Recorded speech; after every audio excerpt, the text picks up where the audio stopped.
Someone make it make sense. Probably a couple.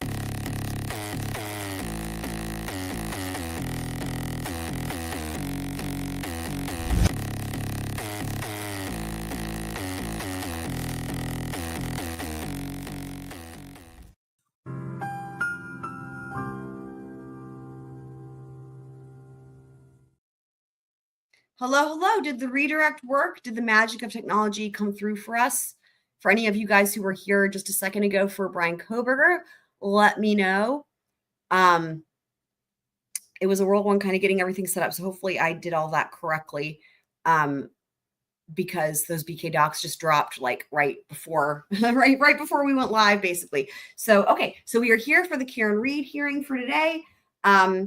And luckily, benefit of watching it after the fact, right, is, they had a lot of different breaks and sidebars and whatnot that, were kind of frustrating for those who were watching it live. I would imagine I was there listening on and off. I didn't hear the entire thing, but, it is sort of like, it's nice because we can skip through that and, just hear the argument. So let's go. Shall be heard. Commonwealth, Massachusetts. This court is now open. You may be seated. 22-117, Commonwealth versus Karen Reed. Good morning, Your Honor. Mark Hoffman on the morning. Good morning, Your Honor. Hank Brennan for the Commonwealth. Good morning, Your Honor. Jackson. Good morning, Your Honor. Elizabeth Little, also on behalf of Ms. Reed. Good morning, Your Honor. Robert Alessi for Ms. Reed. Mr. Leslie. Good morning, Your Honor. David Kennedy for Karen Reed. Good morning, Mr. Kennedy. Good morning, Mr. All right, so we've got a few things to cover today. We had a couple of questions to finish off about the defense position on the opposition to excluding the ARCCA witnesses. Then we'll go on to defendant's motion to exclude Mr. Crosby, Dr. Crosby, and then we'll go on to the defendant's motion to exclude Robert Gilman. I know they're both under dotted grounds, and we'll hear about that. And the Commonwealth's motion for sanctions. And we have newly filed a motion to amend the scheduling order so that we don't hear the motion to dismiss today. And in opposition to that, and a motion to reconsider part of my prior ruling regarding the tapes of the Canton Police Station video. So that's the order that makes sense to me to finish up what we already had scheduled last week, if you don't hear anything else.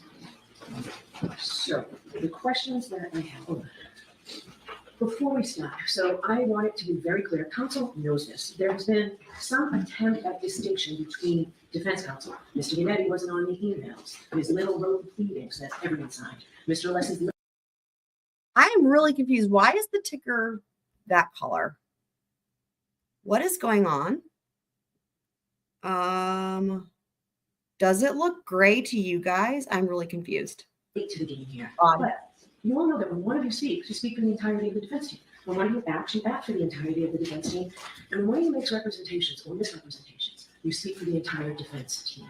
You all know that. Do you understand that, Mr. Yannetti? I do, Your Honor. Mr. Jackson? Of course. Ms. Little? Yes. And Mr. Alessi? Yes, Your Honor. So each attorney is legally. Okay, hold on. This is throwing me for a loop. Let me see if I pull up one. All of my banners are now this. What the heck is that about? What?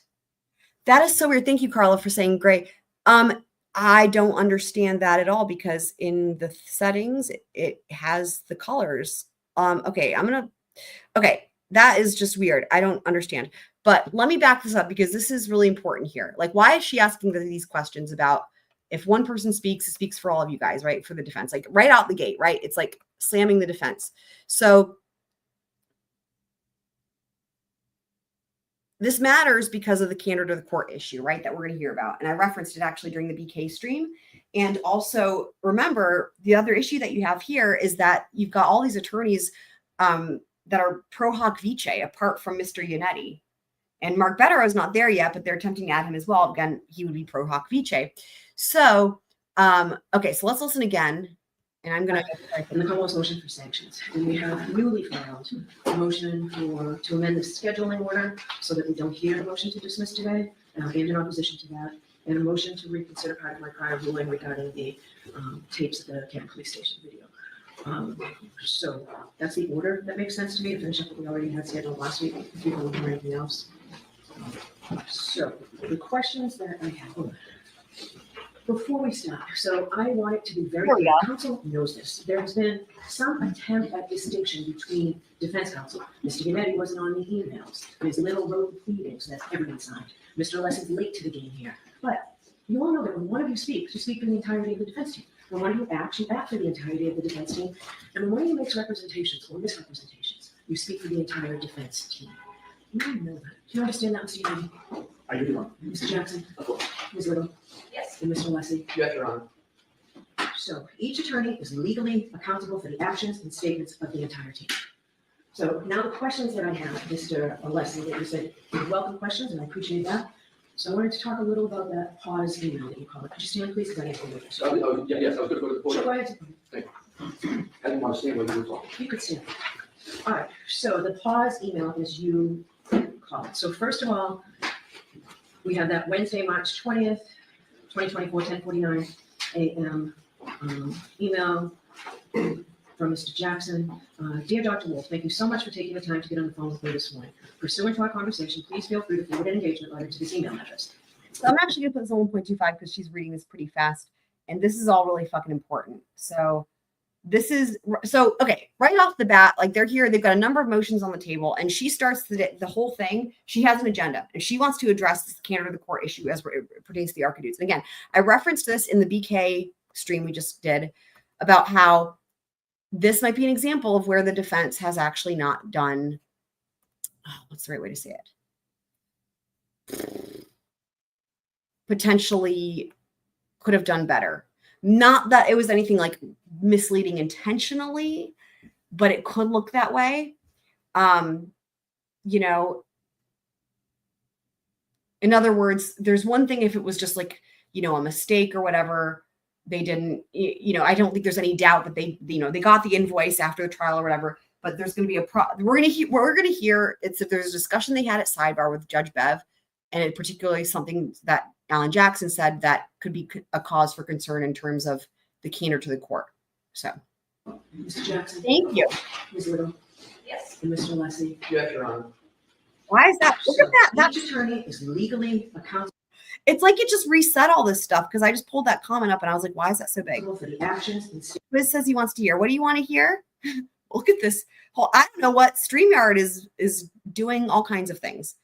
So let's back it up a little bit here. So we can get the full context one more time. Of the defense team. And when one of you makes representations or misrepresentations, you speak for the entire defense team. You all know that. Do you understand that, Mr. Kennedy? I do, Your Honor. Mr. Jackson? Of course. Ms. Little? Yes. And Mr. Leslie? Yes, Your Honor. So each attorney is legally accountable for the actions and statements of the entire team. So now the questions that I have, Mr. Leslie, that you said were welcome questions, and I appreciate that. So I wanted to talk a little about that pause email that you called. Could you stand, please? Because I have to wait. So, yes, I was going to go to the Sure, podium. go ahead. I didn't want to stand when you were talking. You could stand. All right, so the pause email is you called. So first of all, we have that Wednesday, March 20th, Here we go. 2024, That's better. 10:49 That's better. a.m. It reset all Email the shit. from Mr. Jackson. Dear Dr. Wolf, thank you so much for taking the time. Okay, so this is the email. Let me get the date on there real quick. Okay, Wednesday, March 20th, 2024. 2024, 10:49 a.m. Email from Mr. Jackson. Dear Dr. Wolf, thank you so much for taking the time to get on the phone with me this morning. Pursuant to our conversation, please feel free to forward an engagement letter to this email address. You'll get that countersigned and returned to you forthwith, along with your retainer as required. Also, if you could attach a copy of your, Dr. Rentschler's, and Mr. Klein's CVs, I would appreciate it. I look forward to speaking to you and your team soon as we iron out the logistics for your participation in the trial. Thank you again, AJ. Then, as you pointed out, 2 days later, an email from Daniel Wolf to Mr. Jackson Carla, do you have a regarding command? re-engagement, and that's the title. of You it. need a command. Subsequent to our conversation on Wednesday, the U.S. I'm District trying Attorney's to Office has asked that we pause on any further conversation until we receive additional information from their office regarding our involvement moving forward. I will provide you an update when I have it. Thanks, Dan. You called that a pause email, but when I was Okay, looking the through my pause notes, what you said was, based on that pause email, I infer that there was no further discussion between ARCCA and Mr. Jackson regarding. This is the important part. She's quoting him from the last hearing where he said, based on the pause email, I infer there was no other discussion. This is really important here. And compensation and retainer, and then out of the blue, the bill arrives. So my question to you is, are you inferring, or do you know that to be fact, that there was no conversation, emails, texts, letters, phone calls? Do you know that to be fact, or is that what you are inferring, as you said? I am inferring, Your Honor, I do not know that as a fact. Okay. So now my next question is regarding the invoice. That right there, to me, I was like, oh. He chose his words very carefully, right? Nothing wrong with that. He inferred that there was no other communications. He doesn't know that for a fact. Why is that interesting to me? Because that is knowable for him, right? He could either ask his co-counsel, the other defense, like he could either ask if they had other communications, or that could be, in other words, him making the argument. And this is why she started this entire thing with one of you guys speaks, it speaks for the whole group, right? Him making the argument before the court, right, on these matters, and then him saying, I'm inferring that there was no other communication. Do you guys see why that could look problematic as it pertains to the candor to the court issue? Because it seems like the reason that he's saying it that way, potentially, and the reason why he's the one saying it is because maybe Alan Jackson couldn't say, to the court, if he was the one speaking, he would be, maybe potentially it would be, false. If you were to say, yes, there was no other communications, or I didn't have any other communications. So instead, Mr. Leslie's making the argument and saying, I infer it, but I don't know for a fact. So custom command is like what we see. For example, we've got Heather, right? And Twiz, so it would be your name, but then like this would be the command, but then Nightbot would respond. So you get to pick whatever you want. People pick all kinds of things. There's emojis, there's quotes, whatever it is. There's, you can, if you want to see some examples, you can take a look at the commands. And it's a custom command if it looks like it's somebody's name, probably, right? But yeah, just let me know. And same to you, MCAT, if you're still listening. The payment or fact of payment. So right. The invoice was provided on February 13th, 2025, provided to the Commonwealth. The bill itself was paid on July 25th, 2024. Why wasn't the record of payment produced at the same time Same time as what, Your Honor? as the invoice? And this is kind of what I was referencing, right? Is like this defense team is awesome. I don't think it's the worst thing in the world for us to see that they are human and maybe there was some sort of mistake made, right? And this is why I was saying in the last live stream, like the whole thing of like all good or all bad, right? One side versus the other. It's like, I appreciate that this is really more realistic in terms of like, nobody's perfect, right? And while that's unfortunate, right? I guess when I say perfect, what I mean is like, you would hope that everybody, prosecution and defense in any case, you would hope that everybody's doing everything ethically and not making any mistakes and, turning things over and and so with this defense team who has done such a great job and has been kind of like the heroes, right? And they still are. I just think it's, in a way, I'm kind of glad that there's something that is like, okay, like there was some sort of mistake here and the words were chosen very carefully for a reason and they're human, right? Kid Smiths, haven't seen you so long. By the way, we have memberships now. Whee! And you're referring to the record of payment being... Yes, it wasn't the fact that this payment was made. It didn't come out, for me, at least for the court, until I asked you midway through your proceedings. And in fact, I have the opposite. I have filed after that February 13th date. And I know Ms. Little filed something yesterday to clarify this. It seems pretty clear. This was filed, I believe, on the weekend, February 16th. In the Commonwealth's defendant's opposition to the Commonwealth's motion to exclude employees of ARCCA, the Commonwealth's motion to exclude these exculpatory expert witnesses who were not hired or paid for by the defense is not made in good faith in a desperate and transparent attempt to keep exculpatory testimony of neutral expert witnesses from reaching the jury in this case. Going on to the next page, ironically, the Commonwealth accuses the defendant of failing to comply with her discovery obligations while conceding that the information is not in her care, custody, or control. Moreover, here, the defense has gone above and beyond its reciprocal discovery obligations and has already satisfied all of its mandatory discovery obligations under Rule Right. 14 and turned over all additional information in the control and custody of the defense relating to the ARCCA witnesses as ordered by the court at the last hearing, in spite of the fact that the defendant's reciprocal discovery is not yet due. So here's what this is. This is from the defense filing about this, and this is them saying they turned it all over. Now, the part that's at issue here is that they did turn over that invoice, right? But what they didn't turn over was that it had been paid. How do you reconcile that? I I, had to ask you Exactly, midway yeah, through your presentation yep. whether that bill was paid. All right, very true. I agree. One attorney in Massachusetts, two in Cali, one in New York, and trying to get another. Couldn't agree more. And that's the thing, right? Is that it is a lot of moving parts, and they've designated different tasks to different people, which is smart, right? Delegating and whatnot. But this. Again, we're going to get to the part at the sidebar where the thing that seems to be the biggest issue in Judge Bev's eyes is something that Alan Jackson said to her at sidebar, but we're going to hear that. Yeah, you I'm can going to think answer about you, and I just want to make sure you were finished with your Go ahead. question. I learned that invoice was paid Sunday night before February 18th. I'm going to repeat that. I You learned, don't have I'm to sorry. repeat it. And again, what you know, and what all counsel know is one and the same. I understand, Your Honor, and I want to, so I'm answering your question. That's part one of the answer. So he learned about the invoice. What did he say? February. Hold on.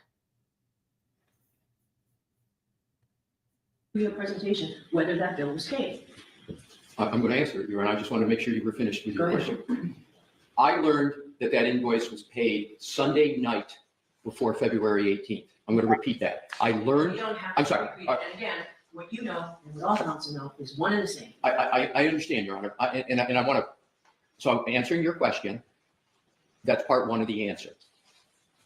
When that was submitted on the 16th, I had not gone and done my investigation and gone through and asked all the questions that I did. So that's part one. Part two of the answer is, Your Honor, you've referenced that I didn't get to the payment until the middle of my presentation. The reason is because I did my presentation in chronological order. And that's the notebook that I laid out. I started with March, went all the way through. And when I got to the invoice, before I could state that it was paid, Your Honor asked the question, was it paid? And my answer was right away, yes, it was paid. And I said, and that's what I was going to get to next. So the reason why it came out when it did is because I did the whole presentation in chronological order. But the motion, defendant's opposition to the Commonwealth's motion to exclude employees of ARCCA, signed by you. Your Honor, it is signed by me, but if I could, with regard to 3.3A1.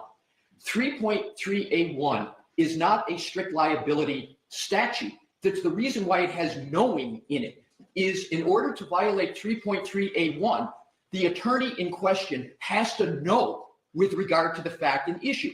So respectfully, Your Honor, I have a different view of what an attorney is responsible for under 3.3A1. You're absolutely correct. Under everything else, particularly Rule 14, it can be no excuse for any attorney, including me, that I didn't know what was happening in discovery. That's not the way Rule 14 works. I am responsible for everybody. But Your Honor, it's clear in the commentary, it's clear in the case law. The reason why knowing is with regard to each attorney is no attorney can be responsible for the statements of issues of fact in court when it comes to a 3.3A1 analysis. That analysis and construction, Your Honor, would render mere surplusage and read out the mens rea of knowing. Surplusage. In something that critical of candor to the court. That's why they put the mens rea in, because no attorney can be responsible for a misstatement of fact of another attorney unless they have knowledge of the misstatement and they knowingly participate. So This is really important. Again, this is not about the discovery issue. This is about candor to the court. We talked about this previous live streams, right? We've looked at the model rules from the ADA. And it's what he's saying here is important. He's saying, yes, it's true, right? Yes, just like with the Commonwealth, right?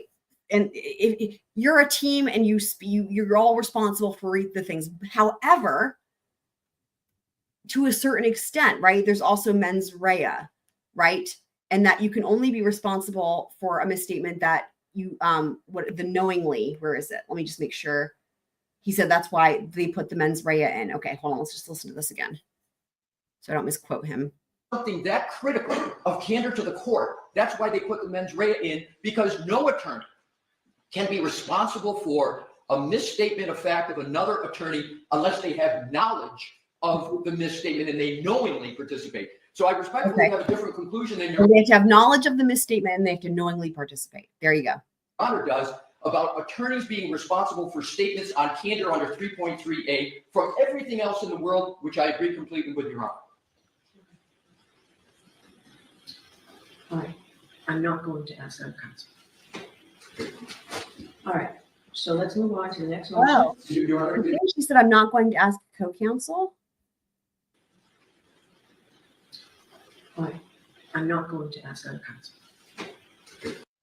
Is that what she's saying there? The caption couldn't pick it up. Not going to ask something. All right, I'm not going to ask our counsel. All right, so let's move on to the next motion. Your Honor, if I could, the tabs that I had, I've marked them as exhibits. I didn't do that last time. The way, and I had marked, Mr. Brennan has agreed to them going, may I just offer them in at this time? They're all marked. There are two. Your Honor's February 6th was exhibit 1. So I picked off on 2 and worked it out before. What would you like me to do with each, Your Honor? You can hand them to the court officer, we'll hand them to the. Well, there you are. Thank you. Thank you, Your Honor. And have you concluded what you? Yes, let's a case. Okay.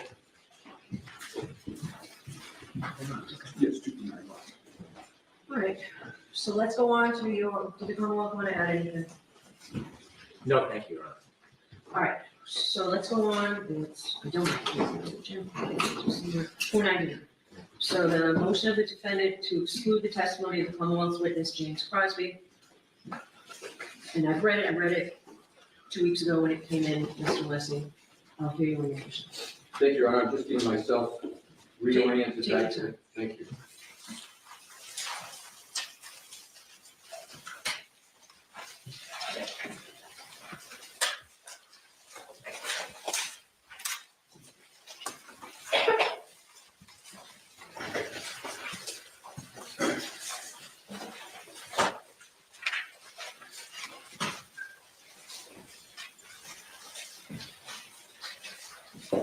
May it please the court. The entire proposed testimony of Dr. Crosby should be excluded because Okay, I'm gonna update my ticker. So Carla says it's storming here. Oh, okay. I hope you're safe. I know you're in Georgia. We aren't having any storms here yet, but I hope you stay safe for sure. And I also was responding about the timing advance, but let me update the ticker. So now this is as it pertains to one of the Commonwealth experts. This is the dog bite dude who's like not a veterinarian. he is plainly not qualified to render the opinions that he is trying to render, and his methodology not only is not reliable, but it's not even documented. Your Honor well knows the inquiry under Dalbert Lanigan, so I won't go through Rentala and the rest. Your Honor's heard it many times before. Under the qualifications prong, the crucial inquiry, Your Honor set the standard for the subject matter of his testimony. And what is the subject matter of his testimony? The subject matter of his proposed testimony is the medical cause of the injuries and wounds to the right arm of the decedent. I'm going to get into how Dr. Crosby tries to camouflage to avoid the impact of the standard Your Honor established. But that is clearly what he is trying to do. And I cite to NDAO 1377, NDAO 1382, because that is where he renders his opinions. For example, he says, this is a preliminary response to your request for my professional expert opinion regarding injuries and defects to the right arm of decedent John O'Keefe. Similar statements. So it's very clear that's the subject matter of his testimony. Your Honor stated, with regard to Dr. Rentschler, that it is clear to me that in Massachusetts, biomechanical engineers are not qualified to testify as to medical causation of an injury. Point. Only an MD can do that. That's what Your Honor said was the clear law in Massachusetts. Admittedly, indisputably, Dr. Crosby is not a medical doctor. As a matter of fact, Dr. Crosby is not a veterinarian. He's not a forensic odontologist. And those are all disciplines that can even get near the type of subject matter that he's looking to opine about. He tries to dodge that very impactful standard that Your Honor established by saying, I know. well, you know, Yeah. this case is not about the treatment of the decedent. It's not a case about the treatment of the wounds on the right arm. And yeah, you have to be a medical doctor to treat, but that's not what the issue is. So I'm okay. It is a total straw man argument. He's creating this treatment. Nobody ever said the way that the issue is treatment. Dr. Russell never said treatment. Dr. Crosby made it up. So he creates this straw man to try to avoid the medical causation opinion that he is given. And I think that's a clear indication that he is very, very sensitive to the issue that he's not a medical doctor. With regard to his And I want to point something out real quick here. area of Oh expertise. my God, sorry. So what I want to point out is this, that as it pertains to the whole thing about, you know, you have to be in the state of Massachusetts, right? You have to be an MD to render an opinion as to causation. Okay, let me just say this. From the first time this whole thing came up with last summer during the trial, right? First trial. And Judge Bev was talking about this. I'm sure it's timestamped more than likely from the live stream when we were watching it live. When Judge Bev said this thing, right? She said it's well known or it's well established that in Massachusetts, you can't And I remember being like, she's citing no case law. She's just saying this is the rule. And what has happened is it's like the Mandela effect, right? Over time, I've heard this on other channels and I've heard people repeat it, where it's like, that's the law. That's like the rule in Massachusetts. Like that is case law. It's one of those things, right? I want to point out that I never forgot, and it was not lost on me, that there was never any case law provided. It was just Judge Bev said that. Judge Bev said that. But I remember at the time being like, oh my God, this is BS. This is her just sort of saying that because she doesn't want him to be able to testify about it. And the reason I'm mentioning this is because this is going to come up in this hearing. And I'm so glad it did, because it's been driving me crazy that this has all just been accepted as fact. Now, I agree that because she made that ruling, if she what is she going to do? Go back on her own ruling, right? So she's still going to have to be held to that. But it's going to matter whether or not there was actually case law, or it was just something that she said it is what it is. And then, but she's still bound by that ruling. That makes sense.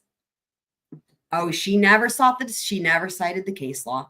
In fact, it is my understanding that that's not even the case. It's my understanding that that is not even the case, but she just said it. So the important distinction is that while she just says it, that doesn't make it so in terms of reality, but it does make it so in terms of her following her own rulings going forward, which is relevant now. Does that make sense? Because that's a huge, important thing. I don't know where Denise is, or Heather, or other people. She makes things up as she goes along. Yep. And she did it then. And that's why it's so funny, because I saw this coming. I mean, I didn't know there'd be a retrial, but I saw when that happened last summer, I was like, it's going to be really interesting if something like this comes up from the Commonwealth, and what's she going to do? I literally thought that to myself, because it was like clear that she was saying that because it was a defense expert and because it was like going to win more than, at the time we thought it was going to win the case for them. So now we're getting to this. Now here it is, right? Here's the flip side. So it can't be more obvious than his own proclamations. He says the name of his consulting group is Canine Aggression. His purported title is Certified Behavior Consultant. So he himself. You know what's funny? It's similar to the inverted video, right? It's like with Judge Bev saying that thing about the case law and it's established law in Massachusetts. It's like again, it's not actual reality, but it's like an inverted version of reality that applies only to this courtroom. similarly to the mirror and the inverted lollipop video that we heard about. And yeah, funny. Dubs himself with regard to canine behavior. And that is what he is expert in. And of course, there's no issue whatsoever in this case about canine behavior. And more importantly, his own report doesn't discuss canine behavior at all. So in conclusion, on the qualifications prong, Your Honor, based upon Your Honor's standard, he's not a medical doctor. He's therefore not qualified to opine on the cause of the wounds to the decedent's right arm. Hang on, listen to the wording. See, Alessi knows what's up with this. Doesn't discuss canine behavior at all. So in conclusion, on the qualifications prong, Your Honor, based upon Your Honor's standard, he's not a medical doctor. Notice what he's saying. Based upon Your Honor's standard, not based on well-established Massachusetts case law, not based on the rule of whatever the fuck, based on Your Honor's standard. See, he's smart and he caught it.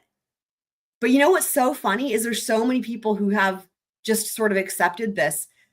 It's interesting. Again, it's sort of like that Mandela effect, right? He's therefore not qualified to opine on the cause of the wounds to the decedent's right arm. The court need go no further than the qualifications prong to exclude all of his testimony because all of his report is regarding the cause of the wounds to the decedent's right arm. And it almost is common sense that when someone is trying to opine on the medical cause of injury, that if you're not a doctor, with regard to the issue, that you're not qualified. So now let's go to the methodology of Dr. Crosby. His methodology is essentially, he took measurements of one dog, a dog named Chloe, that it purports to be Chloe. He didn't document that it was. There's no documentation of that. But let's assume, hypothetically, it is this dog Chloe. So what does he do? He takes measurements. This is what he did first, and I'm going to get to what he's just recently submitted. So what does he do? He takes measurements, anesthetizes the dog, takes measurements of the teeth, and then he takes those measurements and he tries to apply them to photographs of the decedent's right arm. And he basically says in his methodology, I am measuring the distance between the canines, I'm taking other measurements of the dog's dentition, and then I'm going to compare them to the decedent's right arm in a photograph, and I am going to opine that the measurements of the dentition don't match up with the measurements and distance of the wounds on the right arm. Therefore, I have to just say, for as bad as this expert sounds, just wait till we get to the next one, which is the dude who's going to talk about or wants to. The Commonwealth wants to have this dude come in and talk about the ground being hard. That is the most incredible thing I've fucking ever heard. Or this dog couldn't have caused these injuries, and therefore these wounds are not caused by a dog, and this dog, so he says not only not Chloe, but no dog. Then he goes even further and says, and I believe the cause is some sharp object. So now we have him going even beyond the thing is this. If he's determined that it's no dog, then what was even the need to go do the cold Chloe thing, right? If he's determined that it's no dog at all, then why does Chloe, if it even, right? That's a whole other conversation because that's questionable at best. I don't think there is a Chloe, but even if there was a Chloe, if you've already determined that it can't be any dog, then why would you even need to go as far as getting a mold for any specific dog, Chloe or not? You know, if you're like, it's not a dog, then why are you getting a mold for a dog and testing a specific dog for it? It doesn't make sense. He's claiming that it was caused by a sharp object. It just goes to show you how far he is afield of what he is doing. So he's not a medical doctor. So he's now performing essentially another diagnosis of the wounds to a human. He provides zero evidence of any experience in determining whether a wound on a human is caused by a dog or a sharp object. And his methodology, Your Honor, is remarkable for several other reasons. First, he uses a hospital wristband to take his measurements because the photographs of the autopsy didn't have the ADFO ruler in them. So he tries to use the wristband as a surrogate for his measurements. He provides no support whatsoever for using that surrogate. And what do I mean by support, Your Honor? For an expert to justify a methodology, they've got two ways to do it. The most prominent and common is that the methodology is generally accepted in the relevant scientific or medical field. He provides zero, and I mean zero, words to tether his methodology to a commonly accepted practice, meaning his methodology that he used, he doesn't show any support for that at all, let alone it's commonly accepted. He doesn't cite to one study, he doesn't cite to one scientific publication that says this is a permissible way to determine whether a bite is from a dog. So the burden, as Your Honor knows, is on the Commonwealth to establish the methodology. And I note, Your Honor, that the Commonwealth, in its first response, states in the third paragraph, Dr. Crosby engaged in recognized methodology to study the abrasions on John O'Keefe's arm. What recognized methodology? Where is it? It's not in his report, and it's not even in the opposition. So they try to brush over with a conclusory statement, Dr. Crosby engaged in recognized methodology, when it's nowhere in their opposition. Where's the recognition for it? That dooms completely their second prong of Daubert. Then what they say about methodology in the same paragraph, they say the methodology employed was based on facts, science, and study. What do they cite to? They cite back to Exhibit 1, which is his report, which has not one footnote, not one reference in his report to support it. So the statement the methodology employed was based on fact, science, and study is a bald conclusion with no support at all. And this was the opportunity for the Commonwealth. I put it pretty clearly what the challenge was for them to come back and say, oh, no, the methodology, it's recognized, and here is the basis for it. It gets worse for the Commonwealth, Your Honor, on the methodology, because there are potentially some methodologies that might be used. They're called into serious question, but one of them for humans, not for dogs, is what the ABHO talks about is the dental mode and overlay method. And that is basically the mold of dentition. And in the most recent submission, the Commonwealth put in very belatedly, but I can deal with it, that Dr. Crosby now says he took molds of the dog's teeth. And so I'm going to accept arguendo that he did that and he did it correctly. But what he misses is those molds are meaningless unless you come to part 2. You've got to take those molds and compare it to something. And the something is what's called the overlay method. And what is the overlay method? And this is all set forth in our opposition. And I've got citations to the exhibits, which I'm going to go to.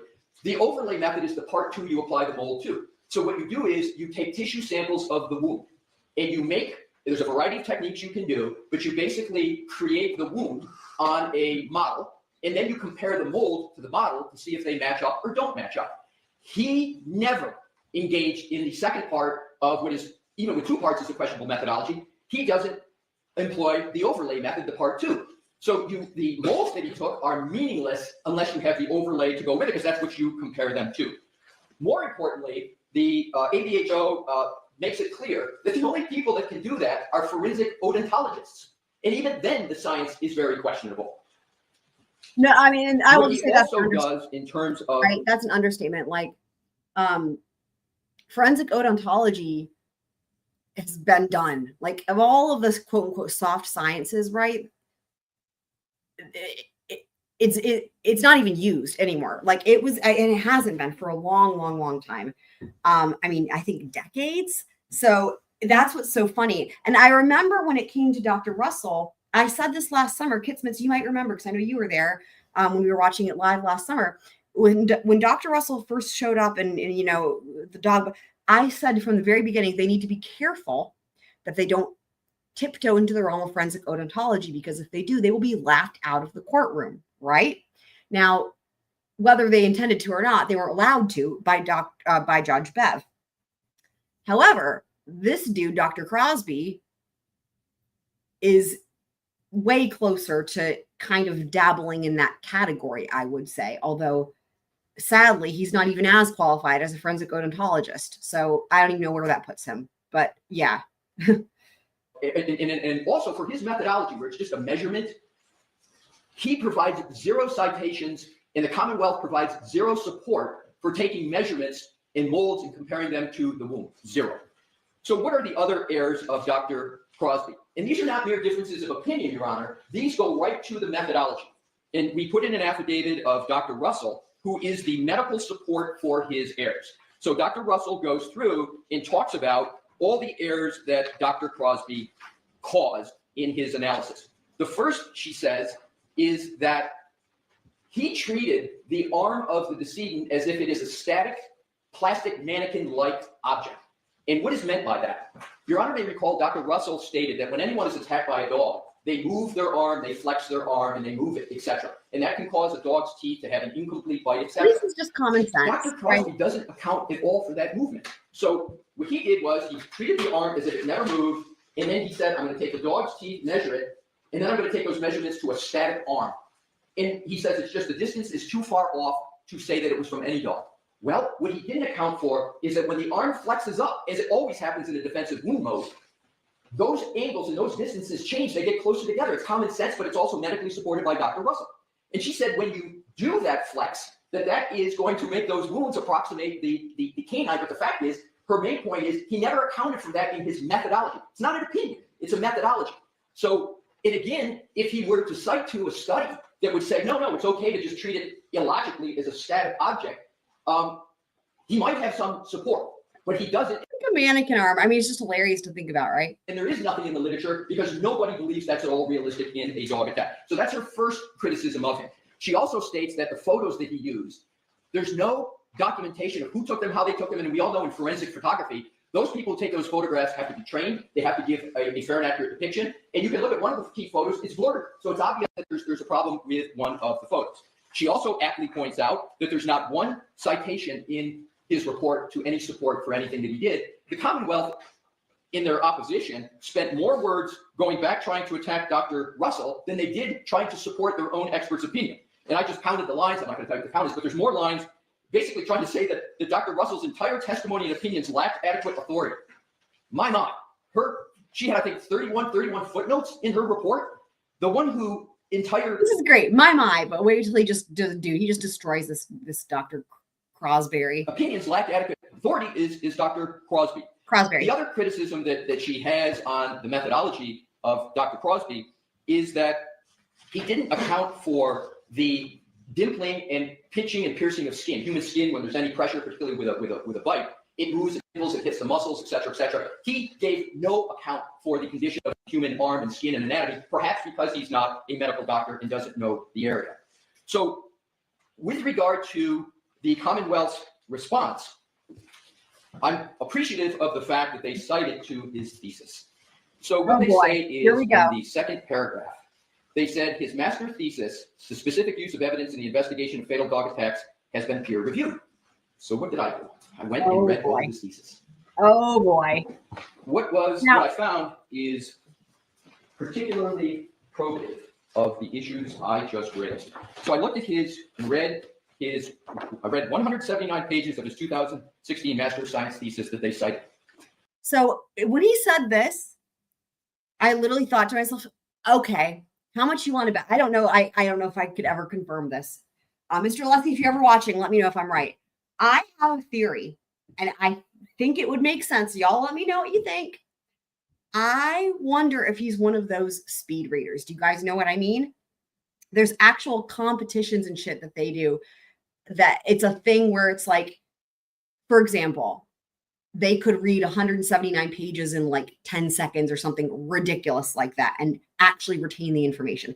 I don't understand it. I don't know how they do it. I just know it's a thing that the people do, and they get like really, really, really, really, really, really good at it. It's kind of like the people who have these, and there's like world competitions for this shit, just like the people who can memorize like a string of like, I don't know, 50 bazillion random digits, and like whoever can memorize the most in a row wins. It's like shit like that. I don't know.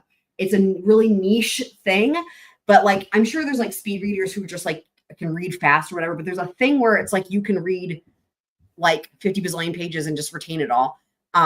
And I wouldn't be surprised if he's one of those people. It just would make sense given his personality. Yep. Kit Smits agrees he has to be. Yeah. Awesome. Agreed. In it, he talks about, on page 46, defining bite mark evidence. A bite mark can be generally defined as a pattern made by teeth in a substrate. A dog bite injury is a pattern industry. Your Honor may recall the absolute probing of Dr. Russell on patterns and the arguments that patterns are a soft science and you can't rely upon them. Soft science. Lo and behold, Dr. Crosby's first sentence in his master's thesis is a bite mark can generally be defined as a pattern. A dog bite injury is a pattern injury. So I appreciate in his thesis that he Okay. confirms Dr. Russell's methodology.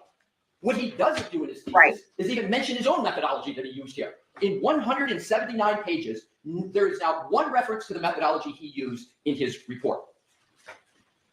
With regard to, I mentioned the ABFO, the American Board of Forensic Odontology, and I mentioned how difficult that is to do that correctly. In his thesis, he states, and I quote on page 61, the guidelines, however, do not indicate the criteria necessary for using each method to determine whether the bite mark can be related to a person's dentition and with what degree of probability. There is no science on the reproducibility of the different methods of analysis that lead to conclusions about the probability of a match.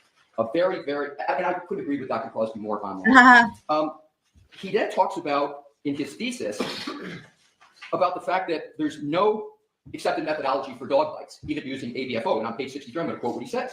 Although the ABFO does not specifically address animal bites, it would be logical to apply the same standards to forensic examination of dogs. And what is that standard? That's the mold in the overlay, right? He never did the overlay, and he was proposing in his thesis that that might be a way to go, but he recognizes that it is not reliable. And then on page 66, the last paragraph I'll cite in this, he says, reliability in human cases is under examination. Hard statistical agreement on consistency is not present, so each evaluator will have to make the best argument in each case. As case law develops and examination science progresses, we can hope that standards will be established and accepted. Until then, a forensic bite evaluator can best develop their opinion based on whether the bite mark in question is consistent or inconsistent with a pool of potential subjects established by other means. Here we go. This opinion should be heavily influenced by supported hard evidence, such as DNA, physical observation, blood, tissue recovered from the gastrointestinal tract, and other factors. So the ABO, he agrees with the fact that you just, even with this methodology, you've got to have it supported by this hard evidence that he doesn't have anywhere near in his methodology. And what he also talks about is relying upon. I think that's one of the most important points of all of it, right? Because if Judge Bev wants to try to get this expert in to help out the Commonwealth and go and get around all the other arguments here, this dude contradicts his own, this dude as in Dr. Crosberry, he contradicts his own reliability by saying that in his, he, like Mr. Leslie just said from the thesis, right? That because it's not an established science, right? It has to be supported by other hard evidence. And then he listed all the hard evidence and they don't have any of that. So it's almost like he's just canceling himself out, right? Like they shouldn't even have to be doing this. It's like he basically was like, well, yep, I shouldn't be doing this himself, basically. Medical examiner for this hard evidence. And what we point out in our opposition, Your Honor, he never worked with a medical examiner for his methodology. He never worked with a forensic odontologist. In the case law that we point out, even in this very suspect area of bite mark analysis, even in the cases that allow it for humans, they are all cases where there had to be a forensic odontologist or a medical examiner involved for quite obvious reasons. So his master's thesis supports the methodology of Dr. Russell and provides not one mention of his methodology. So then I said, well, maybe in his PhD thesis, which is more recent, 2023, maybe in that thesis that the Commonwealth did not cite. So I went and read 143 pages of that, and there is zero. So this is 179 pages and 143 pages. Meanwhile, he's doing all the heavy lifting for all of these arguments. For all these motions. He has work cut out for him with the ARCCA shit, right? This is one of the reasons why I'm like, the only fucking way he read all this in the short period of time that he had while doing all the other things and retained it, speed reader. It took for both of these 179 and 143, maybe it took him what? I don't know, 30 seconds. Again, the statistics on that, and I learned it from some podcast. It's insane. It's insane. It's like, but normal people there just wouldn't be enough hours in a day, right? Speed reader. Zero mention of his methodology, and that was just 2 years ago. So what does he say? In his whole thesis is entitled Dog Bite Related Human Fatalities in Scientific Study. So it's really about fatalities, and here it's undisputed that the decedent, his death wasn't caused by a dog. It's a dog attack, but that was not the cause of death. And his whole thesis is about the problem statement. He defines his thesis on page 18. One of the problems is the lack of standardization of methods in reporting. Lack of standardization manifests in several ways. So basically what he did in his thesis is he went through and talked all about when there's fatalities, there's ways, and he creates a classification system on page 63. But his classification is on behavior. Second sentence, page 63, classifying dog bites. This provided the opportunity to develop a protocol for classifying the incident from the dog's likely perspective based on its behavior. That's his thesis. It's got nothing to do with, is this wound caused by a dog bite? And so on the point of needing a medical examiner, needing someone like a forensic pathologist to be involved, he agrees. Page 125 of his PhD thesis, first full paragraph. Where possible, medical examiners or other examining experts should document the location, extent of wounds and try to determine which wounds may have been antemortem, perimortem, postmortem.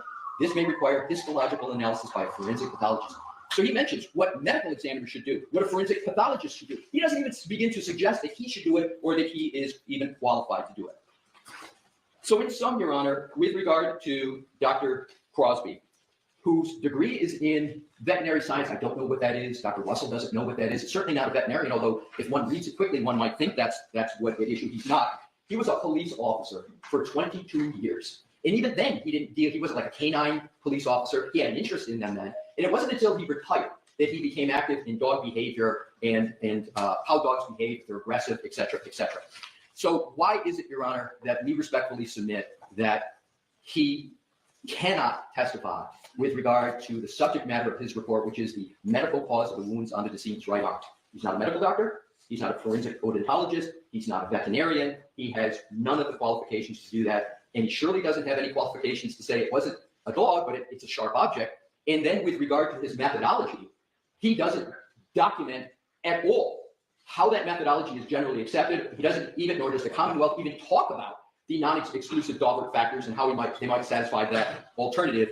And lastly, when he speaks and writes a master's thesis and a PhD thesis of just 2 years ago, he doesn't even mention the methodology that he used. So, Your Honor, in Your Honor's opinion about Dr. Russell, stated that it was a close call for Dr. Russell in her ability to testify. If it was a close, no, not yet. Since it was a close call for Your Honor, I believe it is as distant a call as possibly could be made with Dr. Crosby. So I respectfully request that he be excluded. There's no need for a Daubert hearing. It's plain on the papers, and it's not something that is curable. The Commonwealth tried to submit very recently a mold. Interestingly, they never tried to document the methodology, tether it to study, show that it was recognized. They've now had 2 tries at it, and they haven't come close, and I urge the court to reject it. A jury should not have to hear from a dog behavioralist on what was the cause of the wounds to the right arm of the deceased. All right, thank you very much. What is it? Funny? Dr. Crosby is not going to testify that this injury appeared to have been caused by some sharp object, is he? Are you planning on bringing that in? I wouldn't ask him to do that, no. All right, so I'm Yeah. yes. So like right off the bat, when I hear that question from her, my read on that is, why is she asking that? You guys see why that, like, it just irks the fuck out of me. She's right there trying to say, on what, like, and to me, that almost is like, well, I'm a lot of men, right? Because it's like, if you just ignore all the other reasons that he shouldn't be allowed to testify, right? But if you go with, and what does she also do right there? She doubles down on her prior ruling, right? He's not going to testify as to the causation of the wound, right? It's like, he's like, no, I wouldn't ask him to do that. It's like, okay, go ahead, right? As if to just say, well, I'm, like, to me, that sounds like she's saying, I'm shutting down all of your argument for Mr. Alessi. Like she's like saying to him, like, I'm shutting you down. That's how that reads to me, as because like it's odd that she asks that question before he even says anything, right? It's just icky. I forgot Ollie was even there. I forgot Ollie was even still alive. I just hope people check him for signs of life periodically. Yeah,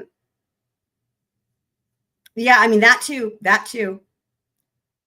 But he also already knew that. Brennan knew that already. So I don't know. I think it's like,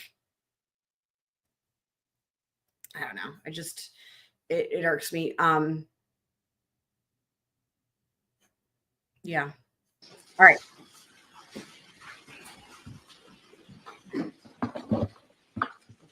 Mr. Alessi tries to point out differences between Why the fuck can't he say his name correctly? He used to say it correctly. Over time, he's morphed it. Dr. Russell and Dr. Crosby, and there's always going to be differences between experts. Jerry. One difference is that Dr. Crosby has actually testified in state and federal courts regarding dog bites before, where Dr. Russell never had before this case. And so in preparation for Dr. Russell, we provided not only a CV, a history of his education, but also an actual report of what Dr. Crosby did, the methodology explaining his analysis, his examination of Chloe, and his testing. And that was provided to the defense prior to any testimony that he will have on stand. When we look at the summary that's provided, Dr. Crosby has testified in numerous cases before. So those courts seem to disagree with Mr. Lisi's opinion. In addition, Dr. Crosby set out in his package numerous. Now, there's something I heard here again. I was listening to this in and out. I was doing other things, and I'm going to be on the lookout for it. I wonder if any of you guys caught it though. But from what I heard, I think I was like at the grocery store when I was listening to this part. But from what I heard, I was like, huh. And I didn't get a chance to go back and re-listen. But I was like, did I just hear that correctly? There's one little snippet, I believe, where he makes a reference, and it's like, hang on, was Dr. Crosberry one of the people that the DOJ brought in when they were looking into this for their investigation? Did anybody else hear anything like that? I'm going to keep an eye out or an ear out for it. Different journals and publications that he relied upon in this case. There are a number of publications, I won't read them all to the court, but we can see that he relied on books regarding bite mark evidence, human bites versus dog bites, forensic study of dog attacks on humans, a focus on bite mark analysis. The list is comprehensive, the variable mechanisms of dog-related deaths, life-threatening dog attacks, a devastating combination of penetrating and blunt injuries, fatal and near-fatal animal bite injuries, on and on. These are materials that he has studied, he's familiar with. Dr. Crosby has the qualifications to testify, not simply because he testified in state and federal courts before this case, but also because of his studies and his education. It seems as though Attorney Lisi is trying to bind the court regarding a comment of the necessity for a medical doctor. There is no requisite that an expert in this field needs to be a medical doctor. There is no cases that they provide that bind. Oh, you don't say? You don't say. Did you guys hear that? Did you guys hear that? He is trying to bind the court regarding a comment of the necessity for a medical doctor. There is no requisite that an expert in this field needs to be a medical doctor. There is no.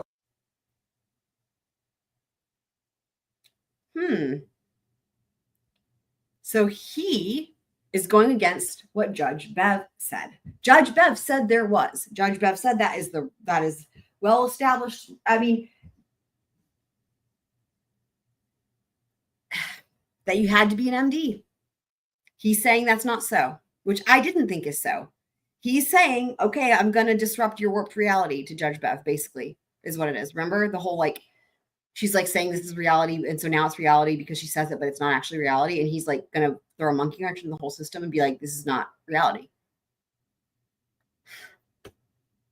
Cases that they provide that bind that limitation. The qualifications of Dr. Crosby are outstanding and significant.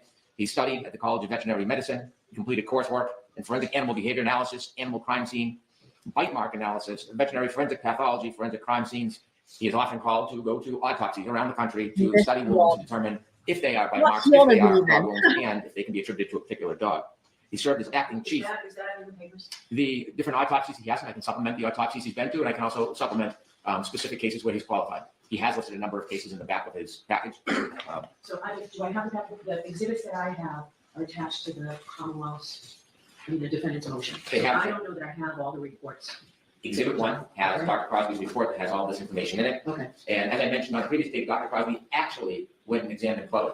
And when he did that, he verified that it was in fact Chloe. He did molds of Chloe, and there was a subsequent report regarding those molds, which clearly demonstrate that the distance in those wounds are not anywhere near consistent with Chloe's spacing in his teeth. So sort of as an aside, based on what Mr. Leslie argued, the verification that it was in fact Chloe, has the Commonwealth provided that information to the defense? We have, and we can provide that as a supplement to the court, verification of Chloe. Oh my God. Also provide to the court the bite mold analysis No. report of Dr. Crosby, which is not in this package. Right. Did you see Karen shaking her head? I was literally shaking my head as he says this, and she's shaking her head.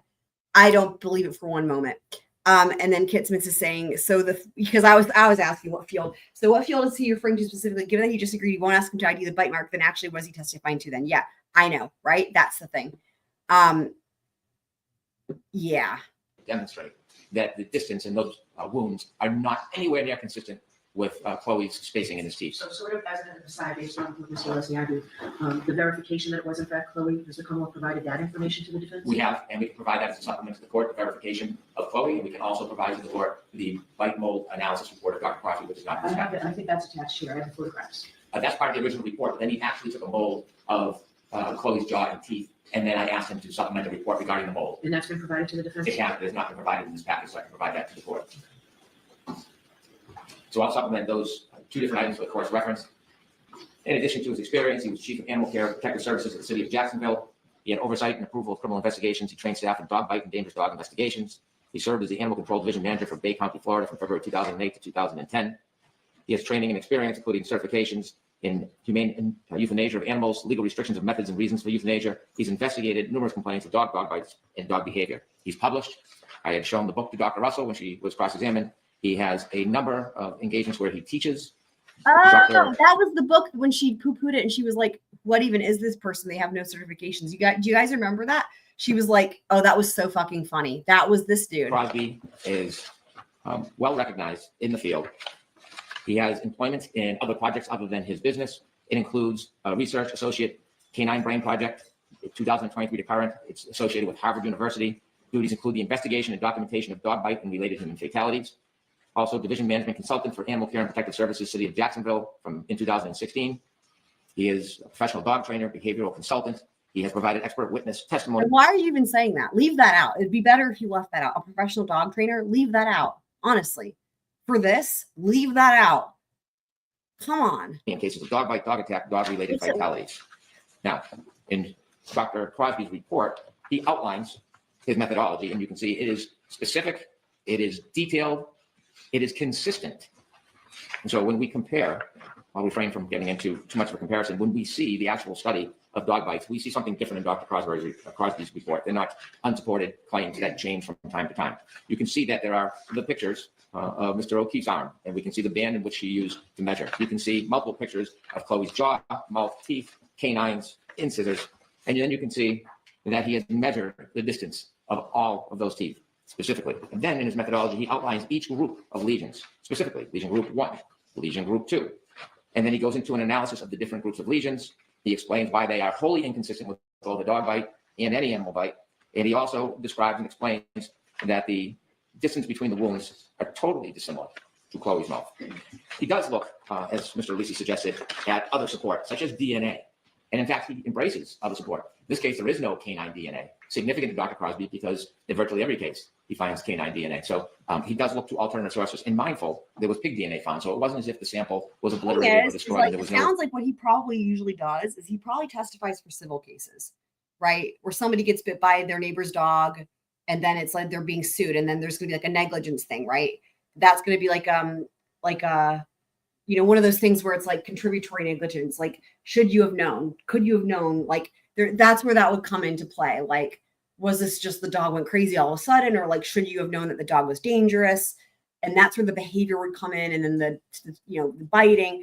I would imagine isn't even accurate. I'm sure it's not criminal cases, right? This is not a thing. Why? Because dogs aren't ever prosecuted, right? Humans are. So you see what I mean? Like the only reason that a dog would come into play would be like if it's a civil case. But dogs are not on trial for criminal cases. So then, and why that matters too is because when it comes to experts, the standards are different, right? For a criminal case versus a civil case, especially when you're represented, when it's for the Commonwealth, bringing an expert in like this, right? Because you've got the defendant's rights. It's just a whole different thing. So anyway.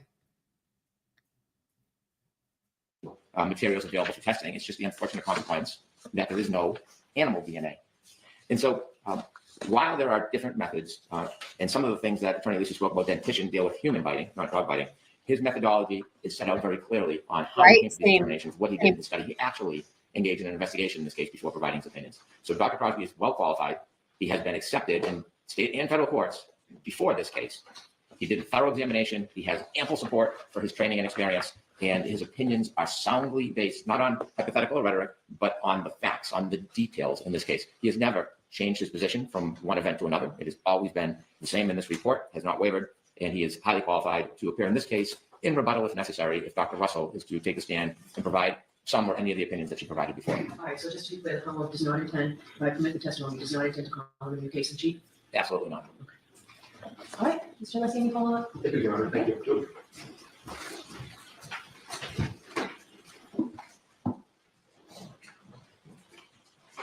The Commonwealth did not address in its presentation, you heard one probative, legal, or factual point I made because they can't specifically.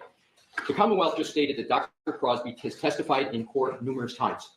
On what? It's important. You can be qualified to testify. And if it's what Dr. Crosby does on behavior, dog behavior, was the dog an aggressive dog? I get it. But the Commonwealth never said that in even one of those cases, Dr. Crosby testified on whether the cause of a wound was from a wound to a human was from a dog. Wasn't The other mentioned. thing too is they have never ever tried to say, the defense has never tried to say, maybe partly because they haven't been allowed to, but they are not asserting that the dog was Chloe. So again, going along with the thing of like the fact that like everything, all the circumstances surrounding Chloe don't make sense here, right? The thing is this, that came out of the blue in a hearing. There was never any, not like when Chloe was brought up, you guys remember, it was like Chloe's alive. It was like maybe the second hearing where since Hank Brennan came on, and he brought it up out of the blue only as he was arguing something, and it seemed improvised. And it seemed like this wasn't information that the defense had, and everybody was all really caught off guard. And it's so funny because it doesn't matter, right? The defense hasn't been trying to assert that it was Chloe specifically. And it seems like part of that reason was because nobody knew where she was, right? I don't know why there wasn't more looked into with this.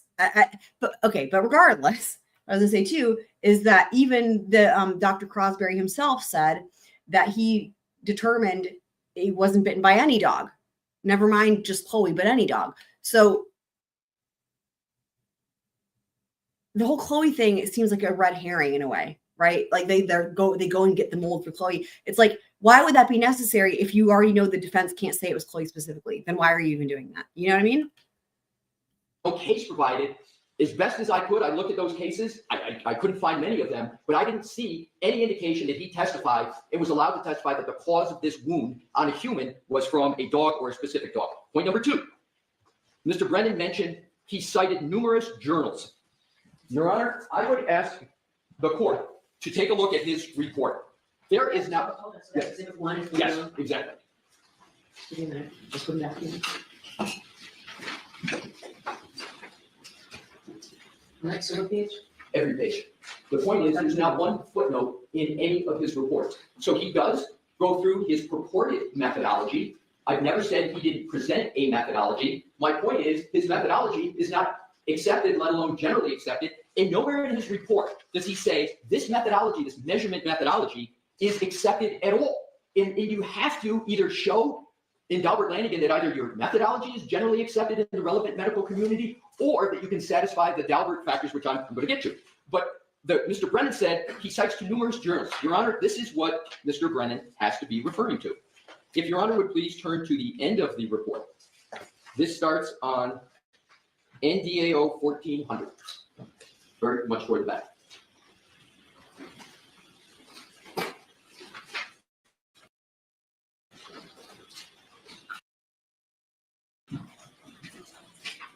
Okay. So he's got it in alphabetical order. Importantly, the page before, 1399, at the bottom is entitled References and Materials Consulted That May Affect My Opinions in This Case. You can't have an expert report that does a data dump of references and says, there might be something in here that I might have considered that might affect my opinions in the case. And that's exactly what he did. And the only conclusion I draw from this is his methodology isn't in any of them, because if he had to cite which one of these contained his methodology, he would have to be creating fiction.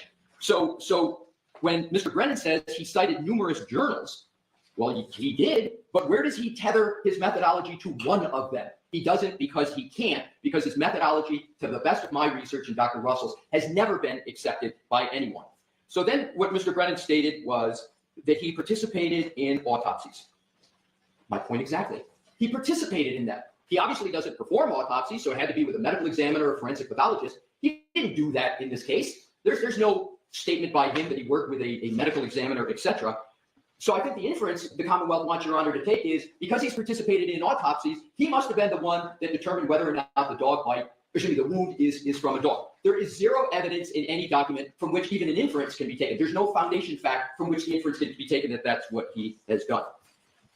He mentions a book that he tried to use on Dr. Russell and for whatever reason immediately truncated it. I will just reference that book is not peer reviewed, but importantly, nothing in the book that Dr. Crosby wrote, and I thank Mr. Brennan for bringing it up, there's nothing in that book that sets forth the methodology that he used here. It's not there. With regard to he's well recognized in the field, that's exactly what Mr. Brennan's words he just used. He's well recognized in the field. What field? For Delbert, you gotta have experience in the subject matter. I don't know what he means by field. Is it dogs, dog behavior? In Delbert, it's the subject matter, the testimony, which is what's the medical cause of the wounds to right arm. That's not documented. That's not even stated.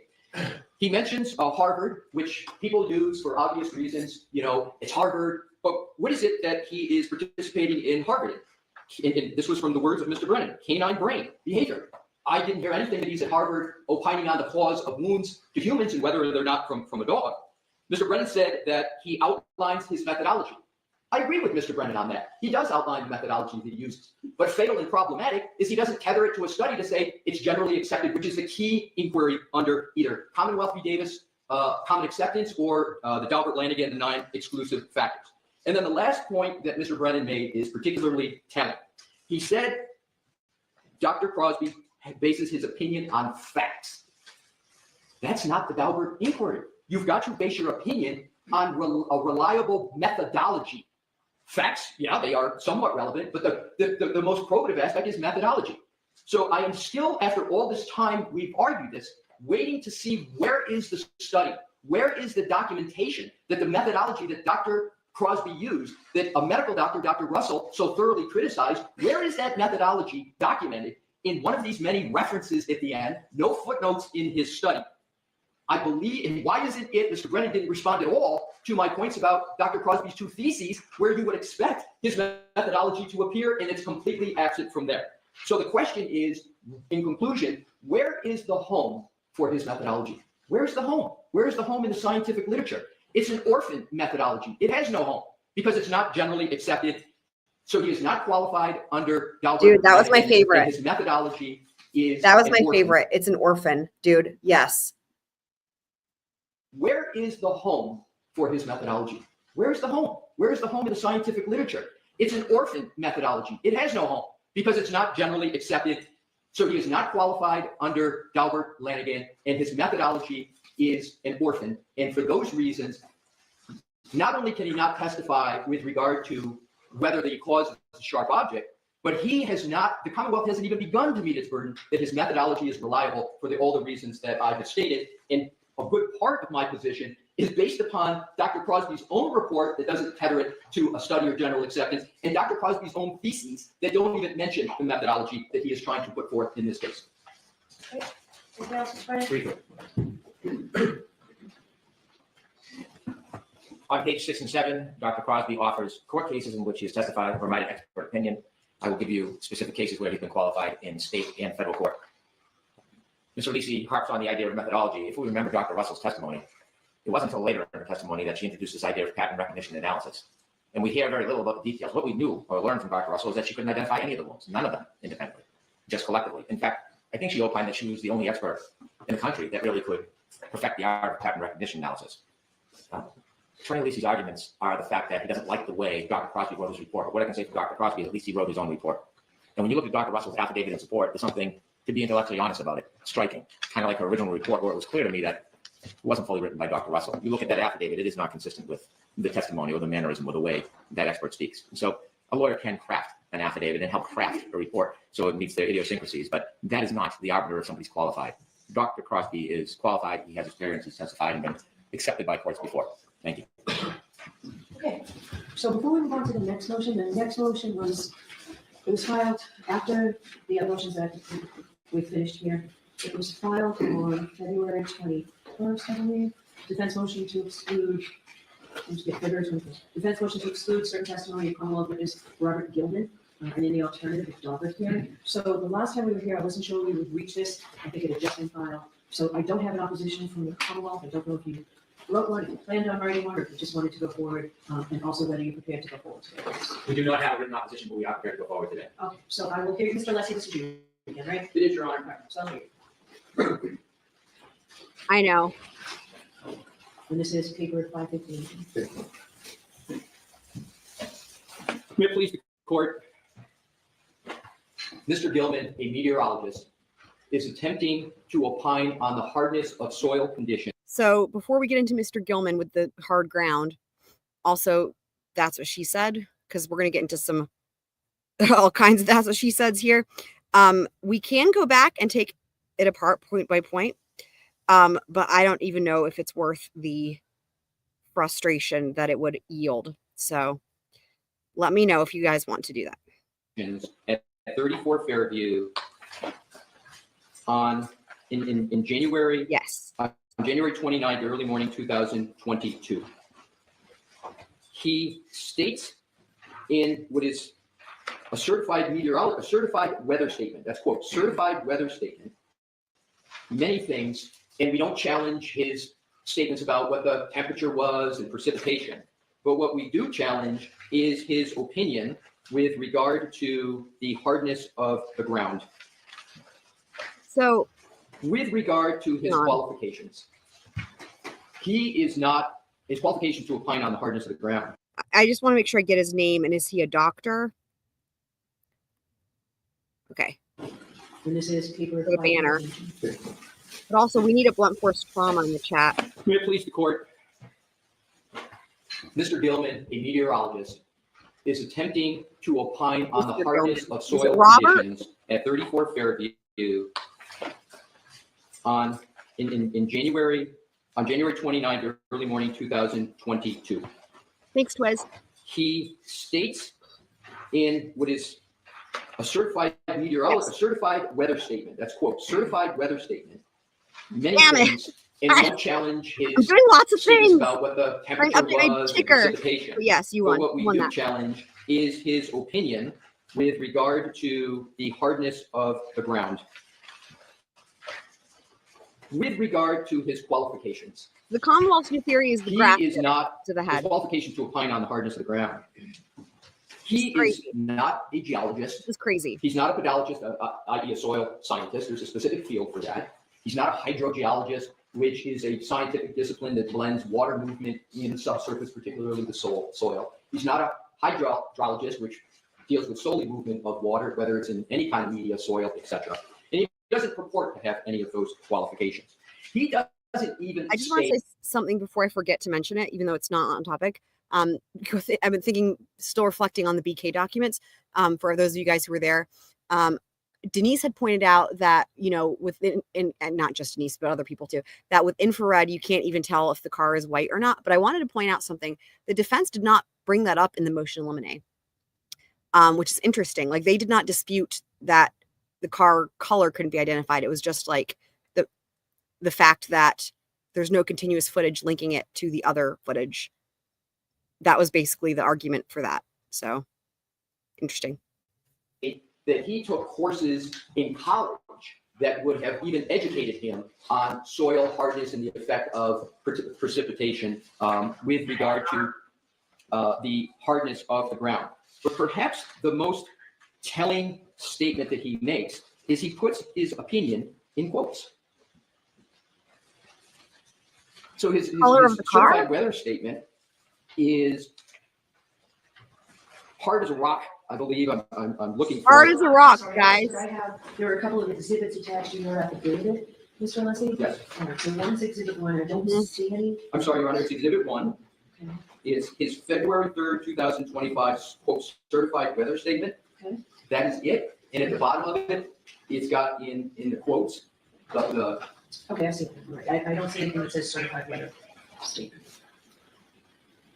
It's an email. Right? no, his report is exhibit. Well, it does state certified on a quote certified weather statement.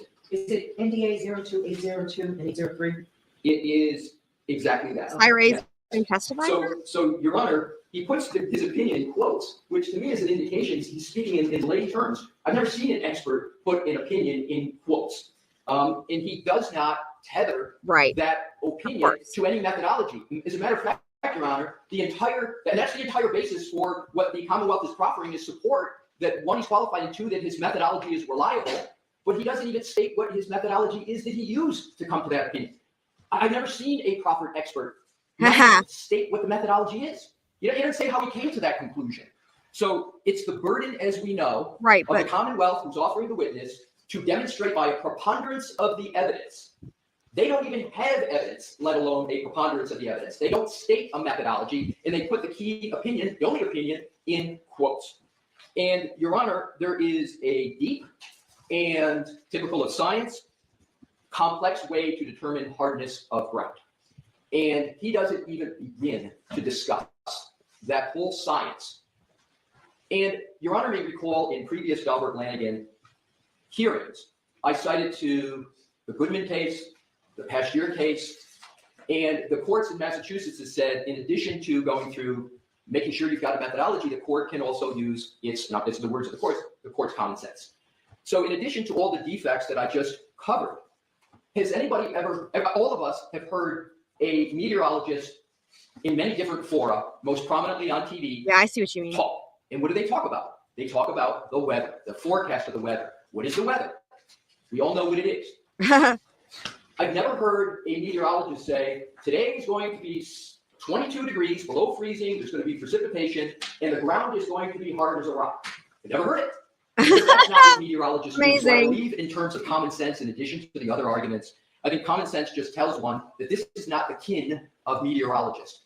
And interestingly, the Commonwealth doesn't cite and document one instance where Mr. Gilman has previously opined on the hardness of the ground. Not one. So in conclusion, Your Honor, he's not qualified in this area.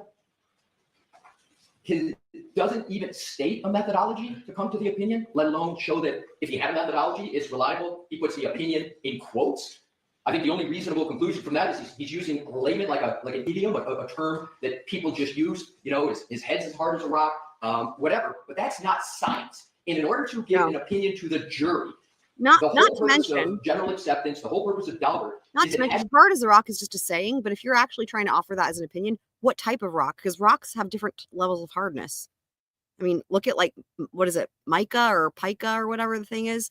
Remember that shit from like being a kid and you'd play with rocks, or not play with rocks, but you'd have rocks in class, and there was the type that you could just like crumble apart easily, and then there's other rocks that are hard, you know. So hard as a rock really doesn't mean anything beyond an expression, because rocks have varying levels of hardness anyway. So to be based in science, and it has to be the methodology. There's none stated, and for that reason, Yeah. and the others I've mentioned, Your Honor, Mr. Gilman, the meteorologist, should never reach a jury to talk about hardness of the ground. Thank you. Mr. Brennan, the first question, do you intend to call this witness in your case in chief or for rebuttal? I do. Case Chief. Okay. The Commonwealth proposes calling this gentleman to talk about the weather conditions leading up to the night that John O'Keefe was killed. Talk about the temperatures, the wind conditions, also the snowfall. It seems that the only complaint the defense has is the ultimate opinion that the ground at Fairview was hard as a rock. I think that concern is easily remedied. I do not need to ask this expert if the ground at Fairview was hard as a rock. I can ask him about the documented temperatures, the winds, the snowfall, what makes the definition of a blizzard, how many hours have to elapse in certain conditions to be a blizzard. Also, he can measure the snowfall as it accumulated that night into the early morning hours because there's statistical evidence about it.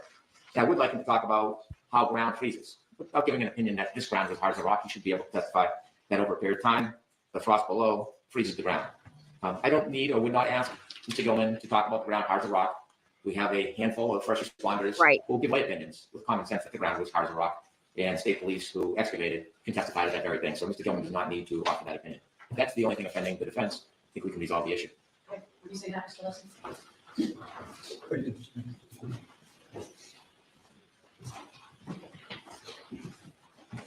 In specific answer to your question, Your Honor, what do I respond to that?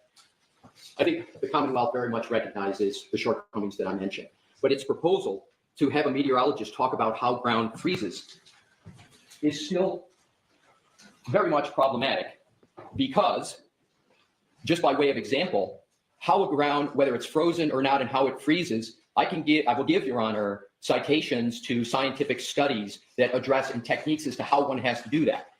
Benjamin J.G. 2005, freeze-thaw effects on penetrometer resistance and shear strength. Why don't you put those in writing? I- Was that just a Google search? I saw that you had it on your. Actually, Your Honor, the answer is no, it's not a Google search. I actually consulted with the former head of the National Academy of Science of course you did. on geology, Dr. Donald Siegel, who told me and gave how it is that one determines whether or not ground is even frozen. Okay, so that would be helpful to me. Is there any objection to the Commonwealth to me getting that? Not at all. Happy to provide it, Your Honor. Do you want to provide a copy to Commonwealth as well? I'd be pleased to provide a copy to the All Commonwealth. right, so I'll take this under advisement.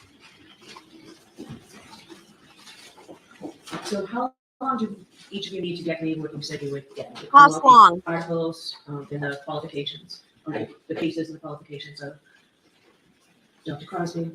I can have that to you today. Great, okay. And those articles, Exactly, Mr. Kip Leslie, Smits. that you were just citing, when can I get those? Do you want all the citations or the articles themselves? If you've got the articles, if you've got a copy that'll save me from having to find them and read them, that's fine. If you just give me the links, I can do that myself. I'll get you the articles, Your Honor, and the text, and it's probably gonna take you 2 or 3 days. Did you have the links? Do you have a list? I've got a list right with me today. Okay, so I'll take that. And that'll save you from having to print the articles. You let me hand it to the court officer? That would be great. And you'll provide it to the Commonwealth as well. Is that your only copy, Mr. Leslie? Do co-counsel have copies? Oh, no, co-counsel doesn't have any of this, Your Honor. Okay. I just need to black out something here that's, So you don't have to do it right now. Do it before you leave. I'll do it for you, Your Now Honor. we're there, we'll see to it, Jim, can we get a copy made for everybody? All right, so now, because we're doing them in the order they came in, Commonwealth's motion to impose sanctions. This involves a transcript that I've read. I've listened to the actual recording. Maybe it makes sense to take a 15, 20-minute recess. Now, does that make sense to everyone? Okay. All right, for the This is the Commonwealth. Y'all, oh my God, you guys are so funny. Hustle until your heart is rock. Did somebody say babe?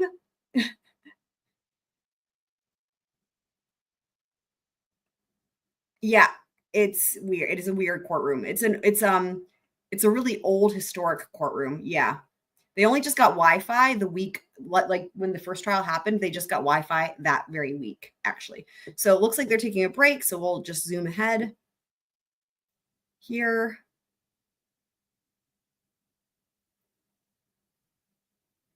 I think they come back, or it looks like they're going to come back, and then I think they go to sidebar. All right, so the next motion we have is the Commonwealth's motion to impose sanctions pursuant to Mass Work Permit Procedure 48. Mr. Leslie, do you need a minute? Did you need a minute or so? Could I please? Sure, thank you. Timmy? Yes, I'm working on something. Yeah, they do. Okay. Ready, I hear you on this motion. Thank you.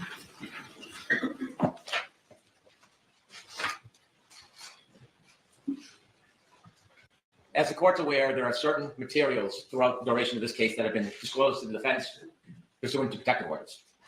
Protective orders are sacred. If there was no need for protective order, there wouldn't be a need for court intervention to protect the material. When an attorney violates Mass Rule Criminal Procedure 48, the court can impose sanctions. In this instance, that was the genesis for this motion, there was recently provided materials that the court ordered the defense not to disclose to the public. Those materials, which is some of very important materials. In the reciprocal discovery motion, the defense put the materials into the public domain, despite the court's protective order. Now, it's important for the court to determine the nature of that violation, because the ability of the court to sanction is broad and wide.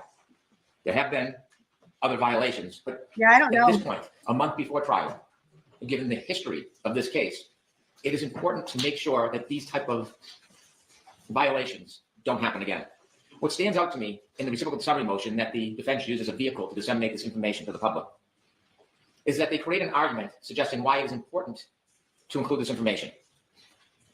In the memorandum, page 9, what they suggest to the court is because the trooper did not want to watch the closing, it implied that he had been following the entire trial. There's absolutely no reasonable interpretation whatsoever that because a witness, like any other witness who was not bound by a sequestration order at the time of closing, didn't want to watch the closing, there is no good faith basis whatsoever that that witness watched other parts of trial. It is an empty shell to make that suggestion, which then gives them the tunnel to put this information into the public. And when you look at the nature of the information, it's obvious why the defense wants this information to the public. It's part of the consistent public relations campaign they have sought. It is a month before trial. And rather than discuss the facts and litigate the facts in front of the jury, it is a deliberate, This is really ongoing, frustrating. strategic investment to reach the potential jury pool. And it doesn't matter if it's attacking the trial court, the state police, the prosecutor, the prosecutor's office, Shut up. witnesses. Ugh. It is saturating the public with sometimes disinformation, parts of information that inevitably is going to make a juror's job much more harder. It is unfair to the court. It's unfair to the people of the Commonwealth. It's unfair to the Commonwealth. It's unfair to the prospective jurors. And so not only is there really not a logical or a reasonable basis to put this information in, but when we look at the nature of the information, it becomes clear.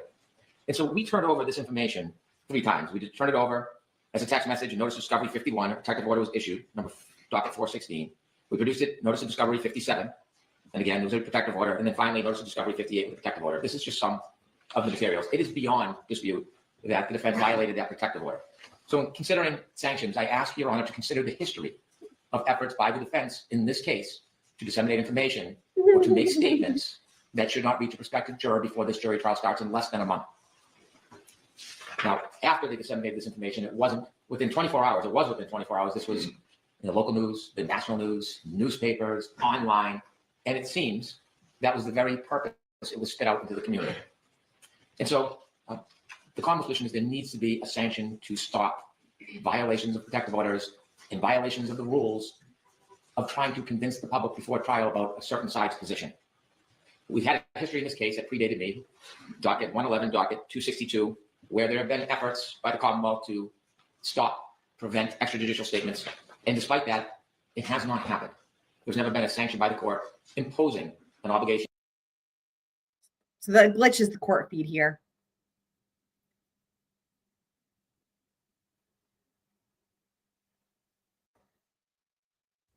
For the defense to stop. Rule 3.6 is clear. A lawyer who's participating or has participated in the investigation or litigation of a matter shall not make an extrajudicial statement that the lawyer knows or reasonably should know will be He hasn't gone to it yet. disseminated by means of public communication. He hasn't gone to it yet, but he's going to be talking about like the you know, the interview and shit that they did with whatever news outlet it was, shit like that. I think is part of what he ends up going with here. And will have a substantial likelihood of materiality prejudicing an adjudicative proceeding in that matter. It's important that all parties follow that rule. And there is no retort. The Commonwealth cannot fight fire with fire. I receive inquiries and calls, which I ignore and don't answer all the time because my obligation is a little bit different. It's to ensure a fair trial. Nevertheless, when these type of violations occur, there really is nothing to undo the taint. The history of these violations date back early on in the case, and they continue to this day. Fox 25, defense is quoted, certainly the Massachusetts State Police is involved. There are people that were in that house that are involved. Brian Albert is involved. Jeff McCabe is involved. The rest of the folks that were in that house, there's some level of involvement by every one of them. Specifically, 3.6 is particularly concerned about disparaging witnesses, about giving a one-side opinion that may not be based in fact and truth about a witness. It is specifically concerned about the credibility of witnesses. There's been an ongoing promotion to talk about ARCCA and federal witnesses and what the opinions are, which aren't in line with reality of the reports or the testimony. It is a campaign. In addition to this recent protective order violation that got attention that money couldn't buy for a party, other information that was provided in our case, then provided in a collateral case, was again sent out to the public domain. The defense has not only trampled over 3.6, they've alluded continually about matters that have no basis in fact. January 18, 2024, District Attorney Morrissey is well aware he's a target of a federal investigation. We're aware of today's hearing in Norfolk County Superior Court in the Karen Reed matter. In connection with this matter, at no time has the U.S. Attorney's Office named any person or entity. That was the response by the U.S. Attorney's Office after they implied. Where was that made? Where was the January 18th comment that you just said? Where was that made? That was made by Mr. Yannetti, and I have a clip of it. He also appeared on Court TV with Ms. Reed. The Commonwealth is moving for a protective order for these letters after revealing part of what they contain. The Commonwealth wants to keep the remainder of the letters hidden because the letters contain information that will embarrass District Attorney Morrissey and his office. The letters demonstrate that he's a target of a federal investigation for what his office has done to Karen Reed. This is, When was that Court TV again? I can get the date for Your Honor. Recently, on February 18th, when we were arguing discovery motions, Attorney Little stood up, invoked the boogeyman, a federal investigation, attached themselves to the Birchmore case, and then proceeded to list off a number of troopers' names with no real association or relevance to any discovery motion. And this was a tactic to besmirch these hardworking, dedicated public servants simply by attaching them to a federal investigation for which there is no boundaries. Well, within 24 hours of those arguments, the Norfolk County District Attorney's Office was contacted by the United States Attorney's Office. And let me make crystal clear, they made clear that I could inform the court there is no longer any federal investigation into the investigation of John O'Keefe's death or any related matters. It is closed. It is over. So all those implications and innuendos that erode at the objectivity of our potential jury pool, well, they become more egregious when you see love saying the word innuendo. that they're not based on reality of fact. And so I submit that the ongoing deliberate purposeful poisoning of the potential jury pool is not only wrong and unfair, it needs to be stopped. And this last incident of taking a private email under a protective order and putting it in a pleading for the world to see is just yet another example. It's one small step in the marathon. Now, they've made their campaign clear why they're doing it and how they're going to do that. If there's any doubt whatsoever about the intentions of these tactics, I've submitted audio clips to you under seal, and I won't repeat what's in them. But that makes abundantly crystal clear why this is happening. And so, inevitably, the court has the ability to sanction. And as an aside, although an accused stands in a different or sits in a different position than the attorneys, grand jury minutes cannot be disseminated either. Not just the paper, in substance, they can't be. Doesn't matter who you are. And so the Commonwealth asks the court to consider sanctions so that we can have a fair trial, so that it doesn't limit the parties. It's not retaliatory. We will abide by the same rules.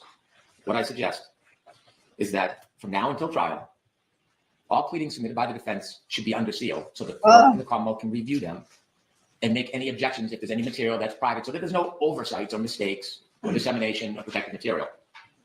And then if the court and the Commonwealth does not have any objections, then those materials can be provided publicly on the docket.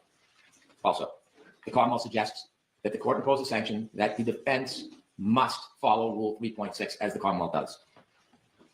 No more symposiums on the courthouse stairs. Symposiums. No more interviews with national media.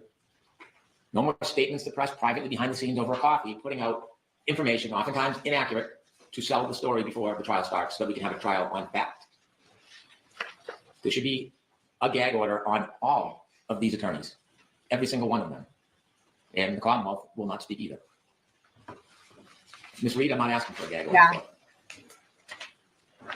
And so in light of the history of these repeated violations, in light of the inability for the defense to restrain themselves, in light of their purposeful, intentional, and obvious efforts, in order to best try to maintain a fair jury in this case, is to impose those sanctions. And that's what I'm asking for. Thank you. Mr. Nitty, you're arguing that you said? Yes, Your Honor, may we vote, please?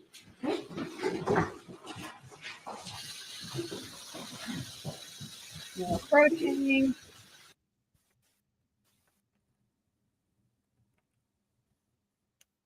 Me.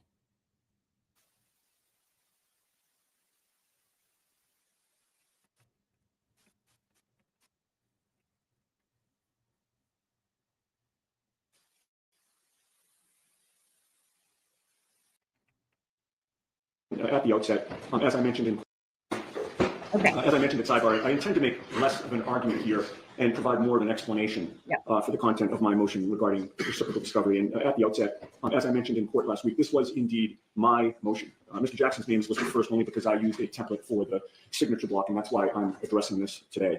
And regarding the motion itself, I do acknowledge that I did not file a motion for impoundment when it was filed. And to the extent that that lack of impoundment is not congruous with the protective order, it was neither intentional nor willful. It was an oversight, not an attempt to flout any rules of this court.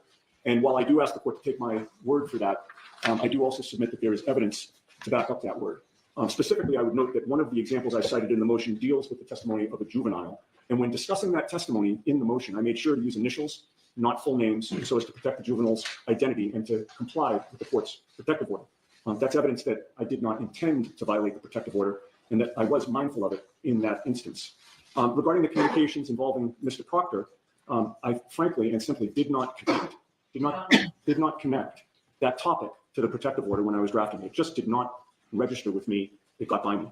When I read Mr. Brennan's motion, I went back, looked at the protective order, and then it sure did connect with me. So I immediately called him, and I was transparent with him about what had happened. And so we get to the issue of whether sanctions are appropriate, and I recognize the court's discretion in this regard.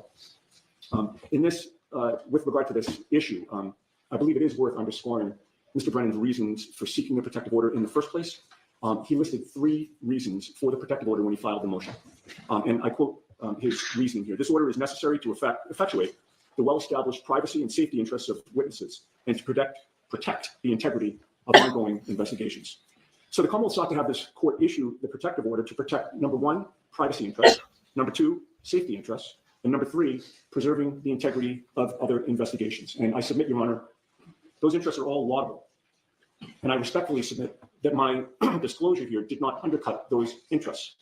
Regarding any privacy interests, Michael Proctor's opinions about Karen Reed and her attorneys have been well established and was well known public knowledge as a result of the first trial.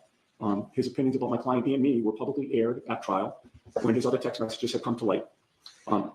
Inadvertently revealing that he feels the same way about Mr. Jackson that the public already knows that he feels about Ms. Reed and me is a disclosure, mistakenly, that should be considered in light of the circumstances that already existed in the public domain, I would submit.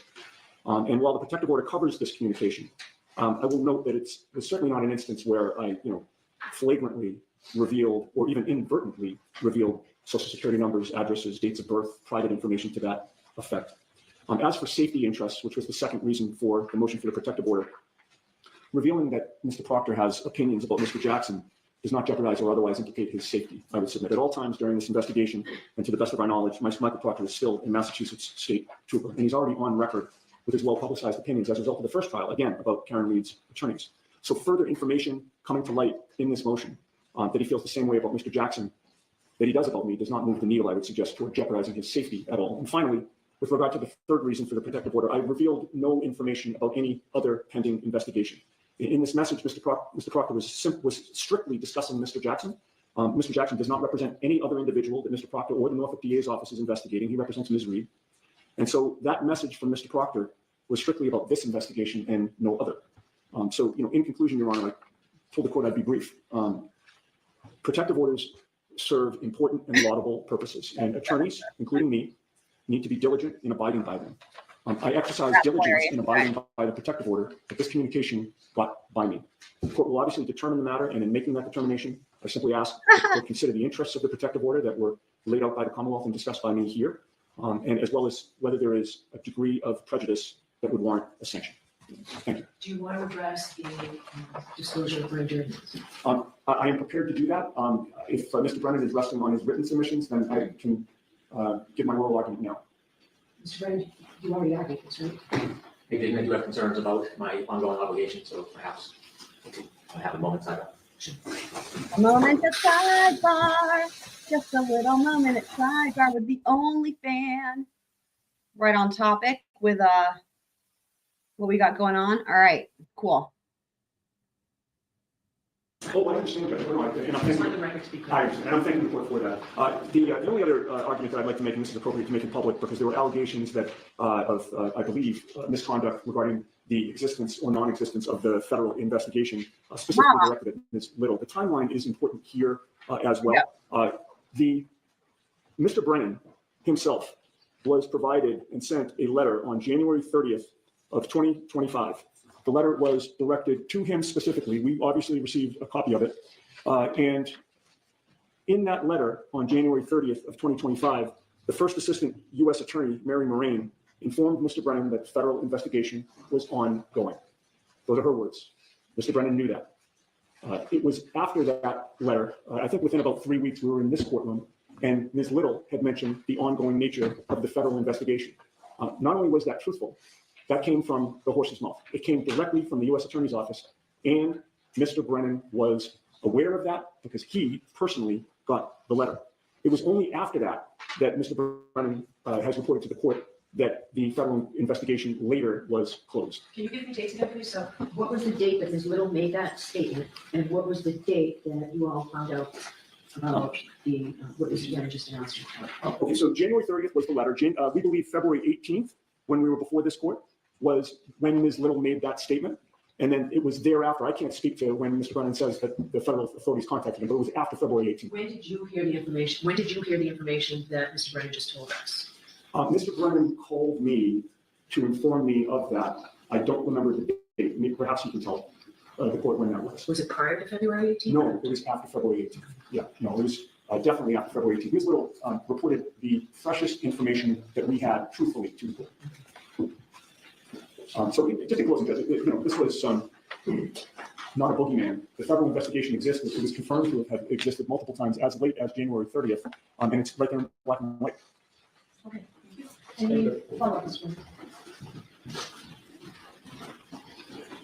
Ms. Little made her argument on February 18th. The Norfolk County District Attorney's Office was contacted about 24 hours later on February 19th. I gave written notice and called Attorney Yannetti on February 26th.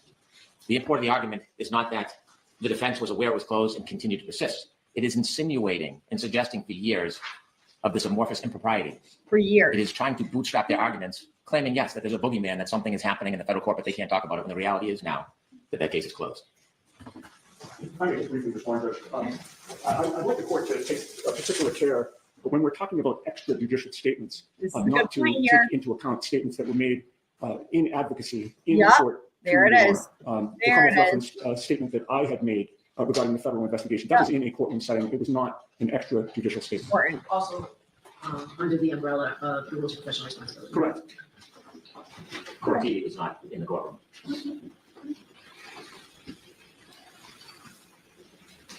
Okay, thank you. So what I'd like to do now, there are new motions that were really just filed. And what I'd like to do, I have one that has a response.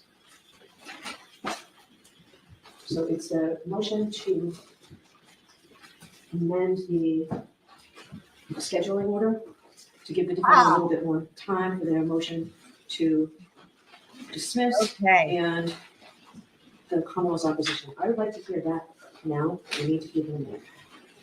Parties have any problem hearing that motion now, or there's a No, Your Honor. motion? Right here? All right, so I need 1 minute to get.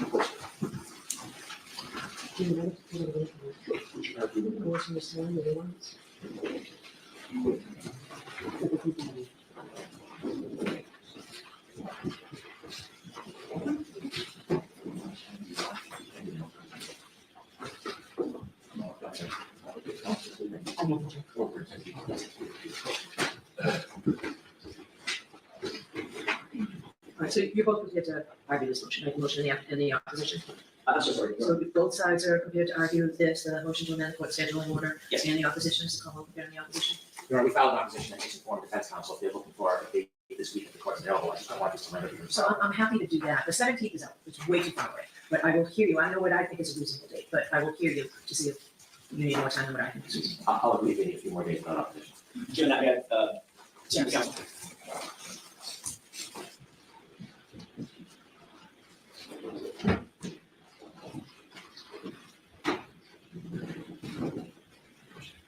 May I address the court, Your Honor? Okay, thank you. Very briefly, and I appreciate Mr. Brennan's accommodation. We received on Friday about 400 pages of new discovery, including most of it is probably not attendant to the motion to dismiss, but there are several reports, I think about 4 reports from Trooper Buchanan, Officer DGM Petro, DI, capital GIAM, PIETRO, and 2 reports from Lieutenant Tully that are specifically attendant to the issues involved in the motion to dismiss. And then last night we got additional videos, video evidence, both 9 videos of the download process of Sally Port videos, and then about another 15 actual videos. I basically, What's the quality of those videos? Are they poor quality? I wish I could tell you, one of them came in, one of the batches came in after I was already asleep last night. I think it came in probably Like a 10 or 11 last night. And I didn't see it till this morning. I haven't looked at any of them. Has anyone on the defense team looked at them? I know it's a little loose. Yeah, I briefly looked at them. It took about an hour last night at 9:30 p.m. to download everything. I cannot represent the course. I've gone through in detail. I saw what was there. I'm generally aware there are about 8 videos that were produced of them filming themselves driving files that cut in and out. There's about, don't quote me on the exact number, I believe approximately 9 videos from the Sally Port garage, maybe 12. I have not watched them in detail. But have you noticed the quality? Is it something you can actually see, or is it blurred in? I think some of them is the same ones. Some of them I think are blurry. I haven't watched them all. Probably So, some of them I are can tell you blurry, I would that guess.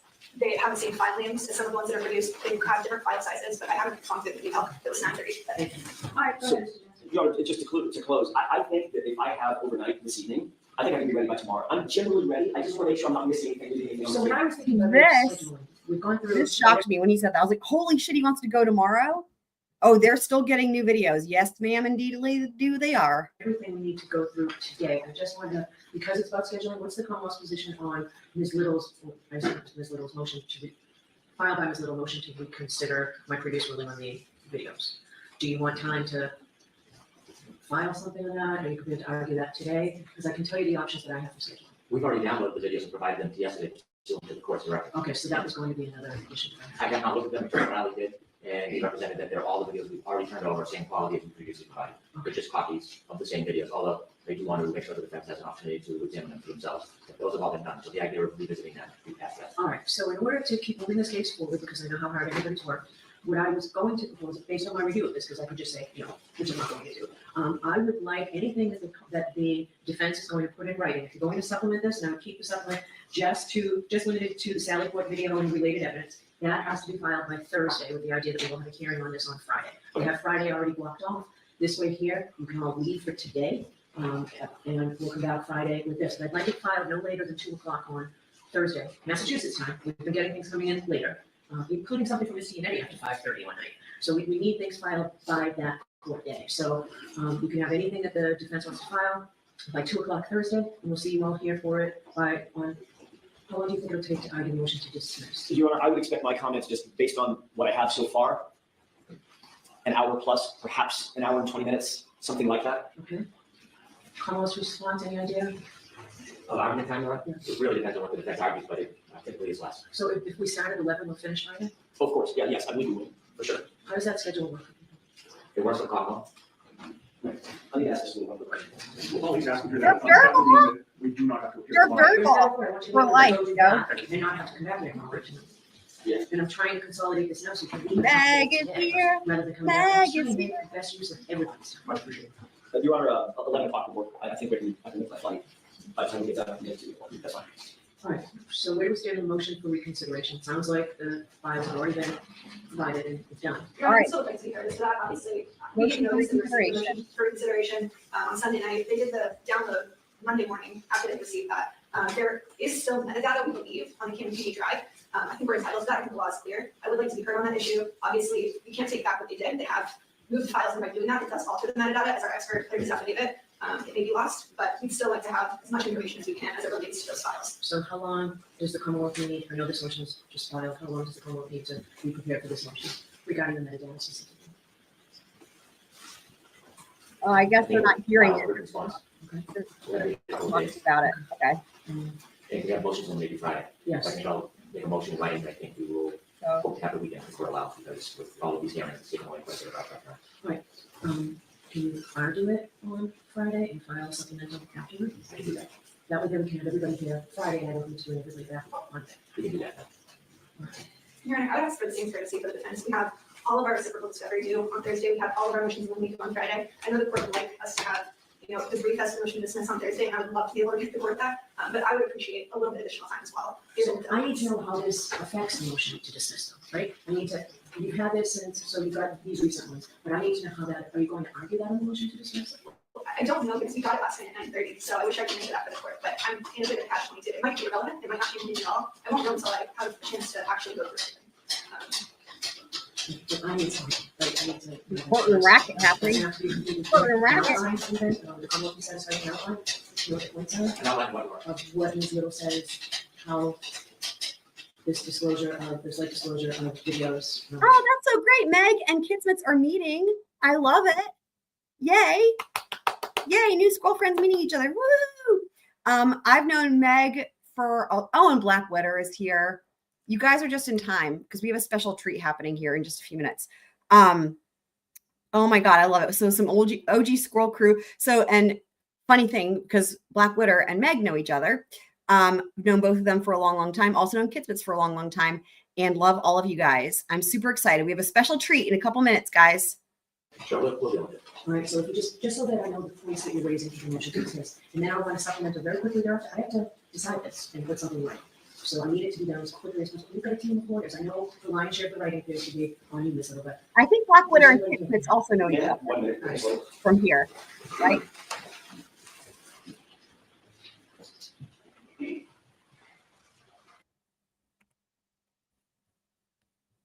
Me. The new videos are duplicative of things that we already have, which means it's not going to make any difference whatsoever. Could I ask the court if it's okay with Mr. Brennan? We can be here tomorrow afternoon, tomorrow late morning, right after the federal court proceedings. Let's just argue this tomorrow. I will concede this, what, the motion to dismiss. Wait, I'm pretty much ready now. I can be ready by tomorrow. I need to add a couple of things about the new reports, but if the videos are videos, then I don't want to waste the court's time the rest of the week just to come back and say, okay, well, So they're basically it's the coming same thing. It's tomorrow. similar to what we made today or tomorrow. So I think we can do it tomorrow if that's okay with the are court. you waiving the additional argument that Ms. Little says? Are you saying now that when Mr. Lally told you that, you accepted and that's fine? I accept his representation is true, and I don't think that we need to file a supplement, which is really where the hang up is. I don't think we need to. If the videos are videos, we don't need another supplement. All right. This little doesn't look through. Right, the key was the waiver. I'm not waiving anything on Mr. Reed's behalf, but if we need additional time, we can certainly let the court know tomorrow, that we can file something supplemental. But the crux of the argument can be tomorrow. I will be ready to argue tomorrow. Okay, what's the Commonwealth's position? Meg, have you known, who have you known longer, me or Twiz? I'll defer to the court. Probably me. No complications with defense travel. We'll available whenever. So I think we did log off today and tomorrow, with the understanding that the defense team would not be here until sometime 11 o'clock or later. So there. What about Ms. Little, the motion? That's what I thought. I win, Twiz. Commonwealth needs to run that. By the way, sorry, I don't know why I didn't think of this until now. You guys who are members, look, I've added new custom emoji because when you have more members, it lets you add more. So I'm maxed out. I can't add more emoji until there's more members. But y'all, there's some surprises, especially for those of you guys who've been following the Casey Anthony coverage. Check it out. There's a special custom emoji there. Yeah. All about. That's fine, I'll be on Friday. If you're going to be here on I Friday, just will be here on Friday. So if we do the motion to dismiss tomorrow, I can head back tomorrow evening. Ms. Little will handle this promotion anyway. I'm going. I greatly want to accommodate the defense as we have the entire time I've been here, but we have trial prep to do as well. In more court hearing days, we have hours of conversation, the more time we can meet with witnesses and prepare our case. And so I want to make things as easy as possible. That's what I do. all right, so Ms. Little already filed the motion for me to reconsider. Why don't we get that tomorrow? Very well. Okay, and then we'll just finish up everything tomorrow. Very well. All right, and then you won't have to be here Friday, but the motions in Monday are all filed. It also involves filling out a final conference report. So Understood. we need to do that as well. That all has to be done by Friday. Understood. And my goal was not to bring you back one day at all next week, because then we're gonna have a full hearing, I believe it's the 18th, the motions in there. That's right, Casey. All right, so you have a whole week next week to, you and I both. Like I'm talking about the emojis in the Ask YouTube court's chat. permission for delay from Friday till Monday. Pancakes, love it. For the, Motion's Monday. Yay, welcome, kids. the Commonwealths are doing, I mean, the defense have are the doing new Thursday, emojis. Commonwealths on Friday. So they all on Friday. We took up discoveries to Thursday. We want that counted. Motion's one man, but we could do Friday. Ms. Little, would you like the weekend for all those motions in there? I would appreciate that, Aaron. All right, I'll give you both the weekend. Thank you very much. Motion eliminated to be filed on Monday. There's one additional housekeeping, Aaron. There is also a motion pending, the dollar motion for Dr. Wolf. It has not been heard yet. A Daubert motion for, Dr. Wolf is a neurologist. So there's oh, one I additional. was thinking the ARCCA. No, Your Honor. It's a- Wow. it's a Commonwealth. That's fancy. Well, WOLF. That was filed 2 weeks ago. I have not seen that. I'll make sure that the court has a copy, but I know that was filed several weeks ago. I'll confirm with you. The Commonwealth must have received it. We did. We have a wolf as well, and I received it. You have a wolf as well. We'll be prepared anytime to argue that. Do you want to argue it tomorrow? I'm comfortable arguing This is tomorrow. basically the end of this. So the key thing is this: they're going to hear the motion to dismiss tomorrow. Sounds like it'll be at 11 because they are going to be in federal court. So a couple things. First of all, Meg, what are you talking about with TikTok though? Because I don't even use TikTok. I literally don't even know. But only fancy because it has eggs. The scallion, though, it adds a little touch of flair, doesn't it, though? So as far as the motion to dismiss tomorrow, normally I cover these after the fact. I totally could cover it live if you guys want, but I know that there's going to be a million channels covering it. I know, Meg, you're going to be, I'm sure, modding for like Defense Diaries. But if you guys do want me to cover it live, let me know. Otherwise, I'll cover it, again, like in the evening or whatever. Oh, that's interesting. I didn't even know. I'm not surprised people are threatening her, but I had no idea she started a TikTok. That's wild. That's funny. Scallion pancakes are just frozen ones from the Korean supermarket. So let me know if you guys do want to have me cover this live tomorrow, but I doubt you guys will. I think you guys will probably be fine with us doing. How do I see Jeff H's post? Can you send it to me? That's really funny. It was funny. He hadn't been. We hadn't seen him in a while at one of our live streams. It was funny to see him come in again. Well, I know no one last night. Nobody said to cover the hearing today live. I kept asking, and nobody said to.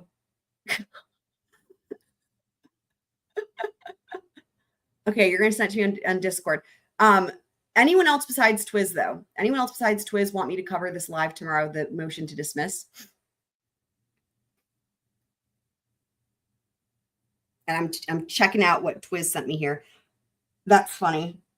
I guess Jeff H posted this.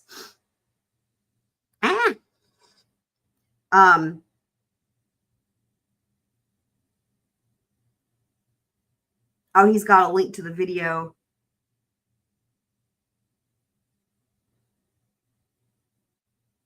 What did he do? Did he overlay it in the video?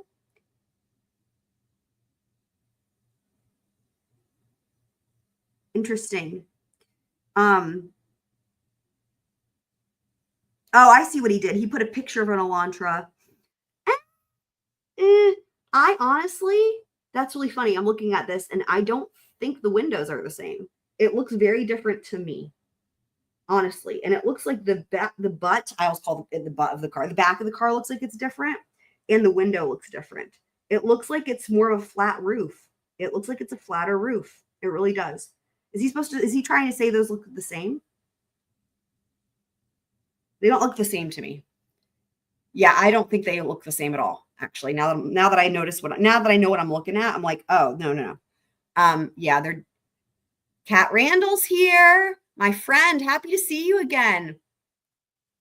Okay, not sure when it starts. It sounds like it'll be around 11 because they're going to be in federal court. So around 11 Eastern time is what it sounds like. Bring the pick up. Yeah, but later. So, okay. So this is one of those cases, age is like fine wine. So Meg is saying later. We have 1 vote for later. We have 2 votes, I guess, for not later. Kat does not have. Kat's a new member. Welcome, Kat. Kat, you don't have a custom command yet. Do you want one? I love how Twizzles does that. So yeah, let me know. 11 a.m. Okay, so Kits is saying later. Okay. So I feel you. Okay. So we have 2 votes now for later, 1 vote for at the time. So a couple things on the table. We need Kat Randall's custom command if he wants one. We need anyone else to weigh in if they want me to cover this at the time or later tomorrow, this hearing. And then we also had a motion to pull up the picture. Let me see if I can pull up this picture. Let me see. I'm wondering, let me see what I can do. Hold on. Let me see what I can do about this. What is it? Like a lollipop, whatever that song, the lollipop song, but see now it's lollipop. Let's see if I can do this.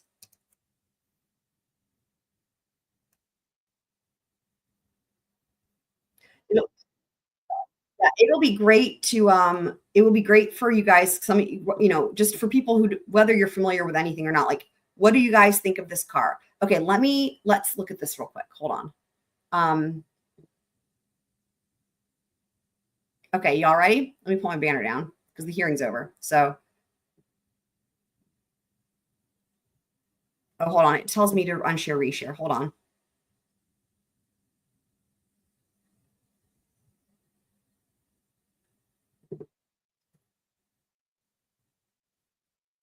Okay, can you guys hear me okay?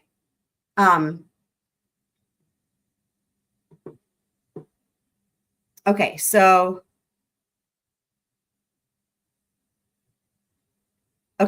Kat is also saying after, do it later, after it all settles. Okay, so guys, so this car we have here, okay, doesn't matter what car, who's, whatever, just like, let's just look at this car. So we have a car here at the bottom, that's from an actual video.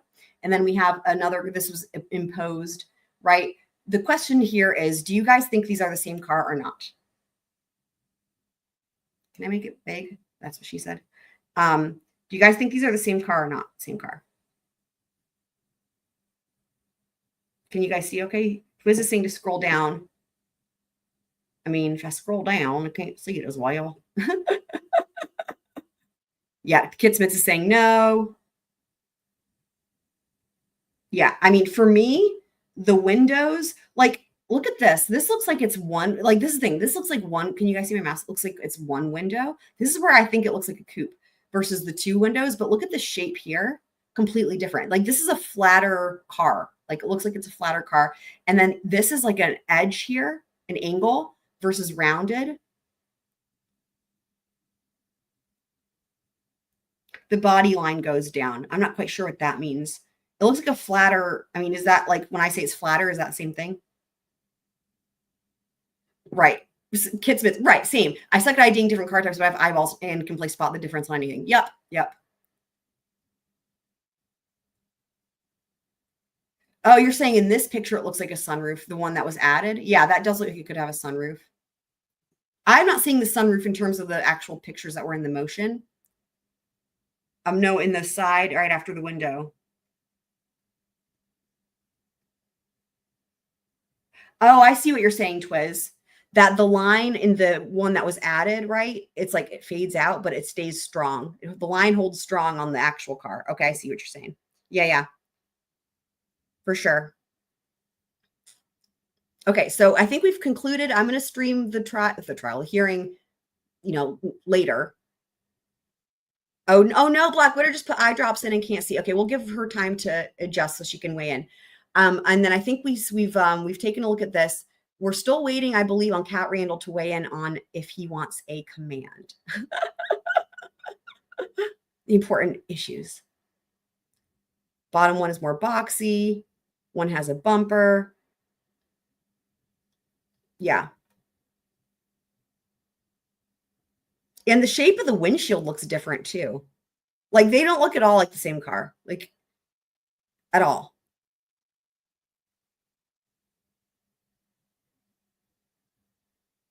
I mean, the bottom one really looks more like a sports car, like a coupe thing. We're just looking at these cars to see if they match. The other thing too is it looks like the wheels might be further apart on the bottom one, which would make sense because when you've got like, like the way sports cars are built, right? The wheels are like wider apart for like stability. You know what I mean? And again, it's like lower to the ground. Yeah, I agree. Kit's been saying that even accounting for the bottom car most likely being in motion and that possibly storing the image, they still look different to me. Yeah, I agree. So, Kat, you can think about your command. What we're going to do, Heather's here. You guys, we have a special treat. We have a special treat. I'm so excited. This is going to redirect you guys into a special treat. So don't go anywhere. It should redirect you guys. Y'all don't go anywhere. Top one has a flirty face. Love it. Love that. Love that assessment. Love the assessment there. Like old Greg, make an assessment. I'm old Greg.